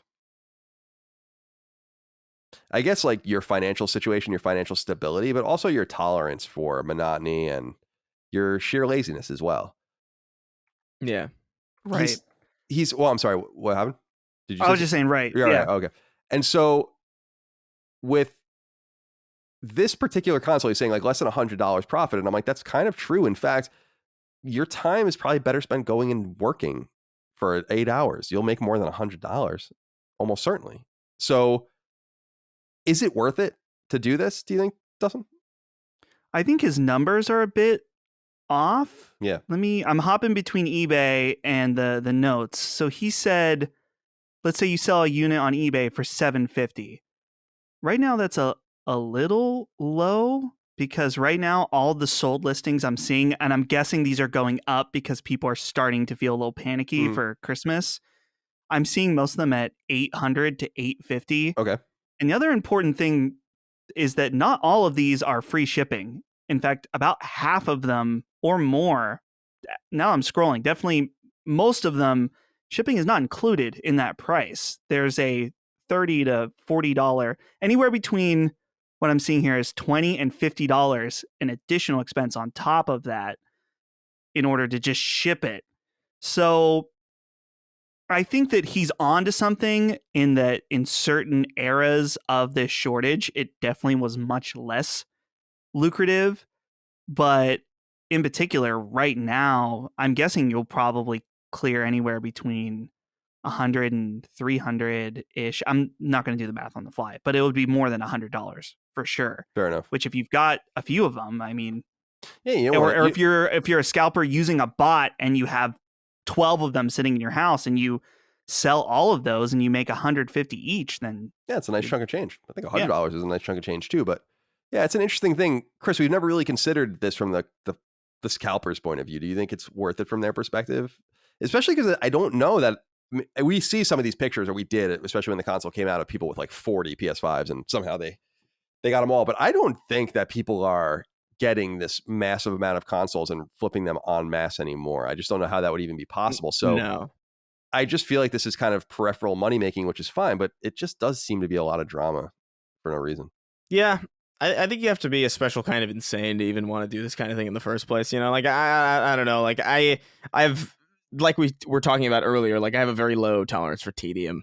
You know, like I cannot sit there and click for hours, like refresh, buy, refresh, page crash, refresh, just for the chance at maybe like a $100, maybe a little bit over profit, you know? Like even like 200, like to me, it's like, but at the same time, it's like, I'm also aware that I have a very different financial situation than a lot of people, you know, like I could stream and like make that money.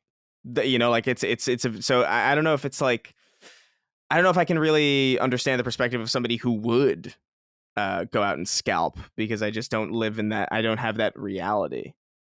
But even, I will say though, like even when I was like fucking destitute, there was no way in hell I was gonna spend my time scalping consoles. You know, I was probably just spend my time like going out trying to find like actual work. Yeah, that's the point, is like just you can I feel like there is a contingent of people that do this, that do it for the game. Like they like it. They like doing it. Oh, sure, yeah. And I think that there are other people that just use it as a supplemental form of income, which is fine, I guess. But yeah, I don't have the patience for it either. And I also feel a little dirty about it. Like I haven't had many things that people would buy. I have some things that are not for sale that people would buy for a lot of money, but things like tickets and consoles and whatever. But I remember having these Dave Matthews tickets a few years ago, and I had to sell them because I couldn't go to the show in San Francisco. And I went on Craigslist, and these people found me, and they were really surprised that I wasn't like jacking the price up. And I'm like, I don't care. I just wanted my money back. So I think it's also about the way you kind of look at it yourself. And I wasn't really trying to like make a profit off of someone. I just wanted to go to a concert. Yeah. All right. Chris Murray wrote into us and said, "Oi, I'm currently in space technical training for the United States Space Force, and happy to have sacred symbols keeping me up to date with all things PlayStation during my busy schedule. That being said, sticking to the theme, what space-based game is your favorite and why? Mine would have to be Knights of the Old Republic. Oh, speaking of BioWare, just capturing not only what came before the original trilogy as we know it, but expanding what the rest of the universe was, really helped build out the Star Wars world as I knew it, while still keeping true to the form with a great soundtrack. Eagerly awaiting the remake. Cheers, gents. We all are. It's coming to PlayStation 5, as we know. This is an easy answer for me, Dustin. I would say Dead Space is my answer. I would give a special shout out. I'd have to think of other games because I'm sure I'm not thinking of everything, but I do have to give a special shout out to Tacoma, which I think is a very underrated adventure game, like a walking simulator from Fulbright, the guys that did Gone Home, their game after Gone Home, that takes place in a space station. And I really like that game a lot. I feel like a lot of people don't talk about that game. I don't quite know why. So I want to give that game a little tip of my cap too, but I would have to say Dead Space. What answer would it be for you? I feel like Chris and I are going to have the same type of answers, because yeah. instantly I think of Destiny 2, going to the different planets. But maybe Halo would be the answer for Chris as well. Yeah, that's the other one I was going to bring up, of course, is Halo. Yeah. Depends on... I'm not even going to answer the question because it's obvious. You know what I mean? Like Yeah. You know who I am. I always, space is cool. I like games that do the space stuff. I guess the question is, I was trying to think of a good way to say that do the space stuff. That like Destiny is cool. It feels like a space game. You have a ship, but I always associate like I want to fly around in a ship, and I've always been disappointed in Destiny in that you can't fly to each planet, which it totally is unnecessary. But I've always thought like, man, I want to get in a ship and fly around like No Man's Sky or something. That's also another great space game. But I always thought, even with early Destiny, I was like, man, it would be so cool if they took the tech from No Man's Sky and just like the flying to different planets and landing. Right. And made it so like when you landed, you were playing Destiny. Like that game would be awesome. Right. I think. And we don't have it, and we probably never will, but those games, if those games were to be like married together, that would be like a really special thing, I think. Right. The reason for my momentary just complete brain fart about space games doing space stuff is that I was thinking of games that are very legitimate space games, like Elite Dangerous, Star Citizen, EVE Online, stuff like that. EVE Online. Those are space games that do space stuff. Halo is a game that takes place on a ring in space, but I don't know. Is that considered a space game, or you know what I mean? I feel like Yeah, I don't know what he means by space game. I guess like when I hear space game, I kind of think sci-fi. Like I think Sure. Mass Effect is certainly a space game. Oh yeah, You know, like Dead Space doesn't. I mean, it takes place on a ship. You know, but so it's not technically. It's in. Okay, I just realized you could really break this down. It's like Grand Theft Auto was a space game because Earth is in space, but but so you could get really like granular and real facetious with that. But I always just look at it as like from- a setting, like as in not a terrestrial setting. Because my original answer was in my mind was like, oh, Resistance, but you're fighting aliens, but they're on Earth, so that's not a space game. It's a sci-fi game, but. Yeah, it's not. You never go. I mean, that was their intention, was to one day show you the Chimera and home planet, but they never got a chance to do so. So yeah, Yeah. I would say Halo is mine. Obviously. Like you go to space. You go to space pretty regularly, from what I can recall. So you're doing space stuff doing that space stuff. in space. doing space stuff. That space stuff that's just so cool. Yeah. Timothy Martin wrote in and said, "Hey guys, let's talk about Battlefield 2042. As a longtime diehard fan of the series, in my opinion, this iteration's release has been absolutely terrible. The list of features in previous Battlefields removed from 2042 is long and bugs are rampant. It is currently one of the worst reviewed games on Steam of all time. What can DICE do to bounce back at this critical point to avoid a Cyberpunk repeat? Or is it too late?" Got a little burp coming there. I will note that it is fair to say that Steam 2042 is both one of the worst reviewed games and also had a massive concurrent player base. So unclear how it's really panning out. But Dustin, I wanted to throw this one to you too first, because I'm not really quite understanding. I know you guys will have more insight to this than I do, which is why I wanted to bring this up. What's happening with this game, this Battlefield 2042? To my understanding, it is buggy. The stuff I've seen is not on the level of a cyberpunk, but I feel like the biggest problem, and maybe Chris, you know more than I do even, is just that it's lacking in features and gameplay options. And that's the biggest problem, is that people are enjoying the moment-to-moment gameplay, even with the bugs, but there's just simply not enough to the package that they were told that it would be multiplayer only, and they needed to spend all those resources on multiplayer only, make it this full-fledged feature set, and now it's simply not. Chris, is that what you're finding as well? Yeah, I would say that's mostly accurate. I would say some of the stuff that I've seen, man, it does seem cyberpunk style. Like there's some design decisions that I don't agree with. I don't like, as Battlefield has gone on, the importance of classes has deteriorated. I really don't like that design decision. I hate it. I noticed this in Battlefield 5 specifically, because I always loved playing the medic. I always loved going around and like making sure, like seeing, oh, there's like a downed ally here, like get my syringe out, like heal him up, throw health packs on the field. Like I really liked that experience. I don't know, like there was something like really fun about that, because you felt like you were actually making a difference on your team, even though in a first-person shooter, like one of the first things you'd want to do is like you'd want to go out and run and gun, and you could still do that reasonably effectively while still being like a major asset to your team in a way that only you could be because you were the medic. And then in Battlefield 5, they did this thing where, well, now everybody in your squad can heal you, and so you can still be the medic, and it'll like heal people faster, but you're no longer an integral part of the formula. So like, why the fuck would you ever be the medic who has weaker weapons? Right. If you're not integral to the team, it like completely throws the entire purpose of Battlefield, which is class-based combat, out the window. And that's like the whole reason I played Battlefield. Battlefield 1 was like a really great game. Like Battlefield 1 is superb, I think, as a first-person shooter, especially as a multiplayer first-person shooter. And not just because of its interesting, weird World War I setting, but because it just like, it was the last Battlefield game that we had that truly had that mix of like arcade fun and speed with that importance of class-based matchmaking where your class mattered. And in this one, you have these specialists that you can choose. And yeah, you could be the medic specialist, but you could also just pick whatever the hell gun you want and whatever the hell abilities you want and whatever the hell, it just defeats the purpose everybody's just running off and doing their own thing now. It's not a class-based game or a team-based game like it used to be. So that bothers me from a design perspective. From what little I played, I played like a preview event for like a couple rounds. So like I don't have that much experience with it, but that was something that stuck out to me.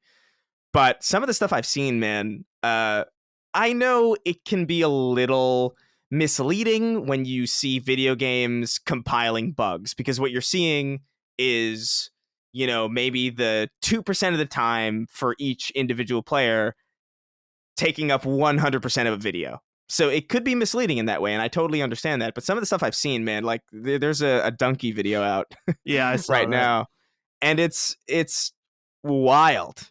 Like just textures not loading, people falling through the earth, like people driving boats up buildings, and it's just like it's so broken. And I don't think I necessarily would have even noticed had I not been spending some time with its direct competition in Halo Infinite and even in Call of Duty Vanguard, which, like, Call of Duty Vanguard's not fantastic, but it's definitely not broken in this way. And Halo Infinite has like a lot of progression problems and a lot of like, customization issues. But like both of those games function by and large way, way, way, way more reliably than Battlefield 2042. To the point where if you look up clips of these games online, chances are what you're going to see of Call of Duty is like, you're going to see the same game you've always seen, but like maybe people have like people talking about it, you know, like, this is okay. This is great, whatever. What you're going to see with Halo is a bunch of crazy plays that people are doing, like people being like really excited about it. And what you're going to see with Battlefield is all of these game-breaking moments and just this overwhelming consensus that this needed more time. And if they had just delayed it, you probably would have gotten a Battlefield game that, while not to my tastes in the sense that it's abandoning all these class systems, would have at least been functional for the majority of players. But as of right now, it's a very unstable mess. Very disappointing, because I was looking forward to it. It looked really cool. And I guess it goes to show you that, like, I mean, you can't buy into the hype. You know, you really gotta wait for these things to hit the mainstream. And I'm thankful that I got the chance to at least play these things beforehand, so I knew and I could make an informed decision on what to go for. But not everybody got the chance to play Battlefield. Battlefield was a closed environment. And even when it was an open environment, it was a very restricted open environment. So very weird. But yeah, we'll see if they can remedy this at EA and Yeah. DICE. I think that they will, but I think it'll take time. And to the point, I have no doubt that they'll fix it, but will it matter is the bigger question. It's just too much competition. First impressions are You everything. can't fuck Man. around in this. I don't know why these publishers don't understand you cannot fuck around anymore with this. You just can't. There's too much competition. If you don't get a person, it's like what we were talking about the eFootball. Like you could have done it. Everyone was interested. You had them captive, and you messed it up. And what's worse is that Battlefield 2042 isn't free. Yeah, that's a whole other aspect. They're charging $70 for this on next gen machines, and it makes literally every other piece of the competition more enticing. You know, like literally, like even Call of Duty, I would recommend. Yeah, of course. I mean, of course you would. They're the same price. When Call of Duty always works. Say what you will. I've been watching Micah play Call of Duty extensively. I've not seen any problems. Yeah, it works, and it's got a campaign that people are like, mixed on, but it's there. It's it exists, as opposed to Battlefield where it just doesn't. And Halo's free. The poor PlayStation user base that has to choose between Call of Duty and Battlefield. I feel so sad because like the best shooter this year is objectively just not on the platform, and that really sucks. The team member that was responsible for this year's Call of Duty, of course, was 1-800-ALL-COCK. Yeah, that's right. John Apocalypse has the final inquiry for us. He says, hello, Covenant, Colin, Carbine, Chris, and DMR, Dustin. Recently, an employee at 343 named Laura Taylor said on Twitter that her name was not featured in the credits of Halo Infinite, despite doing over 300 sound effects for the game. So my question is, why are credit omissions so common in video games? This is an issue I have seen multiple times in the games industry, with the most infamous being LA Noire. Considering there are games with thousands of Kickstarter backer names in them, it should be nothing to credit your entire staff.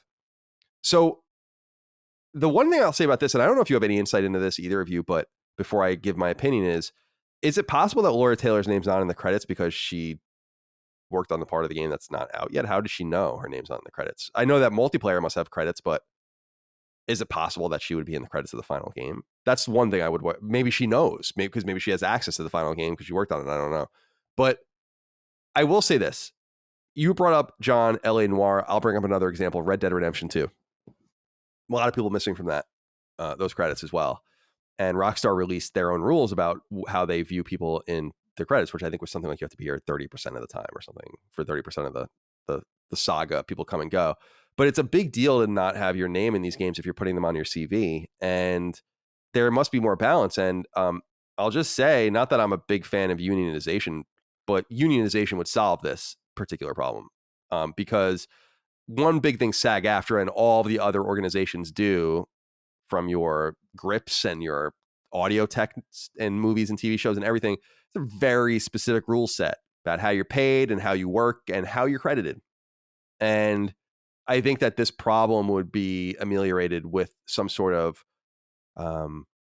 compact. And it's funny, John, that you used the word covenant with me. I know that's a Halo reference, but there should be some sort of covenant between all publishers, or at least as many as possible, saying like, this is how we credit people. This is how we, because there is even a specialized way in film, I know for a fact, and music too, people are called very specific things. But if you go in MobyGames, as I mentioned earlier, sometimes it's directed by, director, directed, co-director or whatever. There's not even a common way. Like even in the way I've been credited, sometimes I've been credited as written by or writer or whatever. So we don't even know. I wanted to end with that. I don't know if you guys have, Dustin, do you have anything you want to say about that? Yeah. So I quickly searched and found this tweet, and John had a little bit of some misinformation here. Whoa, fake news. Laura Taylor is not a 343 employee. She says the omission wasn't intentional. It's just an oversight by my client, not Microsoft. So please don't yell at them. Becky and the 343 audio team are badass. So she's a contractor that was hired to make sounds for Halo Infinite. Now, this still brings up an entire conversation of, should people that are contract workers be credited in things that they are hired on for? When if that's in your contract. Yes. Right. Like there's award-winning projects that I was a part of that I'm not credited. They're not big, but there's plenty of stuff when I was working in production that I've not been credited for because we were hired as, a production house to do stuff for that. And so it's still a problem. And I agree with everything you said, Colin, that this does happen for actual employees or people that have left the company. And I don't think that's appropriate. But I just wanted to make sure it was clear that the situation with Laura Taylor seems to be a bit different since she was hired as a contractor. Also, it says that her name has been added to the Halo Waypoint credits, but it can't and won't be added to the game itself, at least according to her. No, that might be. It's interesting. Thank you for that extra information, John. Yep. But I think it brings in some extra texture in the sense that should contractors be credited? And the answer is just whatever the agreement might be. We've talked over and over again. There are studios in this industry that have worked on massive games, and you have no idea who they are. No idea. It's not even important. They don't care.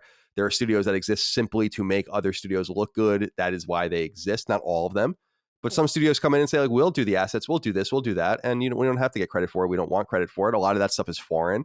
And then there are other games that are built by lots of different teams, or at least worked on by lots of different teams in which everyone is credited. And that's the way I would do it personally if I were. I have no problem putting people in the credits. I think that that's a cool thing. I remember seeing my name in a video game credit for the first time, just in the thank you. And I was like, that's so cool, and yeah. It's literally the least you can do. No, I agree. It's so easy to add a name to credits that it's not even. I almost find it insulting. Yeah, I almost find it insulting that it's treated as something that is like this thing that's like, oh, you need to be here for like a certain percentage of the time. It's like, no, in my opinion, if you make an impact on a game, then you like in a proper production capacity or anything. If you are a contractor or if you are a freelancer or whatever, I think you should be credited. Like, that's just my opinion. Like, will it Will that mean really bloated, super long credits? Yeah, probably, in all likelihood. But like, I don't. Is that are you watching the credits? Yeah, like nobody watches the fucking credits. Nobody does that. And even the people who sit through the credits for like, you know, Marvel movies, they're usually just talking about the movie. Waiting, you know, for like the waiting scene. for the credits. Like it's just a matter of just like respecting the people who have come on your team to help you, and just sort of like so they can have that feeling of just like knowing that they contributed to something and that their work was acknowledged. And I don't know. That would be my basic way of going about it. And I get it's not nuanced and there's like all these rules, but I say like, fuck the rules. If you contributed to the game, you contributed to the game and you should be credited. Yeah, I thought the first time I ever saw my name in the credits for a game was in Guacamelee. And I was in special thanks for that. And I asked why, and they were like, you were and I've said this story on the show before, so I don't mean to be redundant, but they're like, you're the one who convinced us to move the game off the sticks and bring it to the D-pad. And I was like, that's really thoughtful. Thank you. Yeah. I thought that was really cool. Like I just made one little decision for them that ended up being pretty important. And they thought it was important enough that they credited me for it. And I just thought that was classy. And we do that for our games on the Lily Mo, like people that, Dustin, I think you're in the credits of Herboxia too, right? Chris, you're obviously in them. I had like 2 suggestions. Right. But you also play tested the game. And yeah, like we it's like, and for most of our people, that's going to be a pretty cool thing to see their name in the credits. Like, even though our game sold 15,000 copies or whatever, like it's out there. So yeah, John, thank you for writing in, even though your information was completely incomplete and you're in jail now for a little while. Sorry about that. Chris, do you, it's over now. That's all we have for Sacred Symbols. Do you have any closing comments? I don't know, man. I'm feeling kind of okay. You should just push through and see if you can go that way. You sleep at normal time.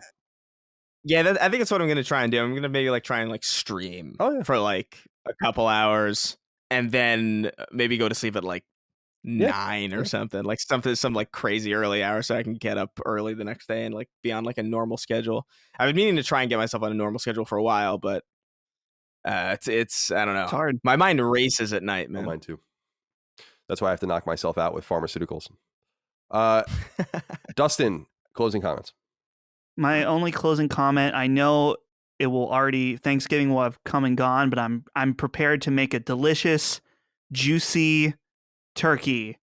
And it's just going to be a nice time. And so, also, I wanted to mention, I saw Death's Door is out on PS5 today. I think I'm going to check it out. Oh, yeah, that's the new game from the guys that did Titan Souls, right? Yeah. It seems like it's, I mean, we knew that this was the date, but I don't see a lot of people mentioning it. I think the PlayStation blog put out something, but just as a PSA, it's supposed to be very good. The PlayStation blog's so bad. Yeah. It really is. Yeah. It's terrible. I think it was on PlayStation blog. No, anyway, I'm excited to check it out, and I know a lot of our audience was talking about it, so PSA. Yeah. My closing comment, nothing really other than I figured this out earlier, but I wanted to share it with you now. We were talking about Drillin, our tri-child, as we will call it. I came up with another one. We could I think we'll stay with Drillin, but it could also be named Crustin. Do you like that better? We'll let the audience decide. Write into us and tell us. We can have 2. They're twins. So the twins, Drillin and Crustin.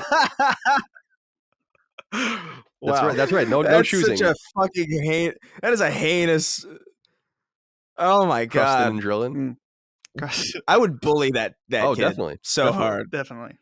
Yeah. This is my friend Crustin. All right, my boys. Oof, well, I appreciate you guys, and I appreciate all of you out there for your love, kindness, and support of all things Sacred Symbols and Last Stand Media. Remember, support us on Patreon, patreon.com/laststandmedia, merch, laststandmedia.shop. Leave us nice reviews on iTunes and other podcast services. Come follow us on YouTube and let us know you're there. Of course, one of the major perks on Patreon that I rarely state for some reason is our Discord server, where more than 3,700 of you are hanging out right now. So thank you for that. We love having you over there. Come join us as well. Connect your account to Patreon, and we'll see you there. Until next time, goodbye. See ya. Take care, guys. Sacred Symbols, a PlayStation podcast, is a product and trademark of Last Stand Media and Collins Last Stand LLC, and is proudly recorded in the USA. The show is conceived by, is written by, and is directed by me, Colin Moriarty.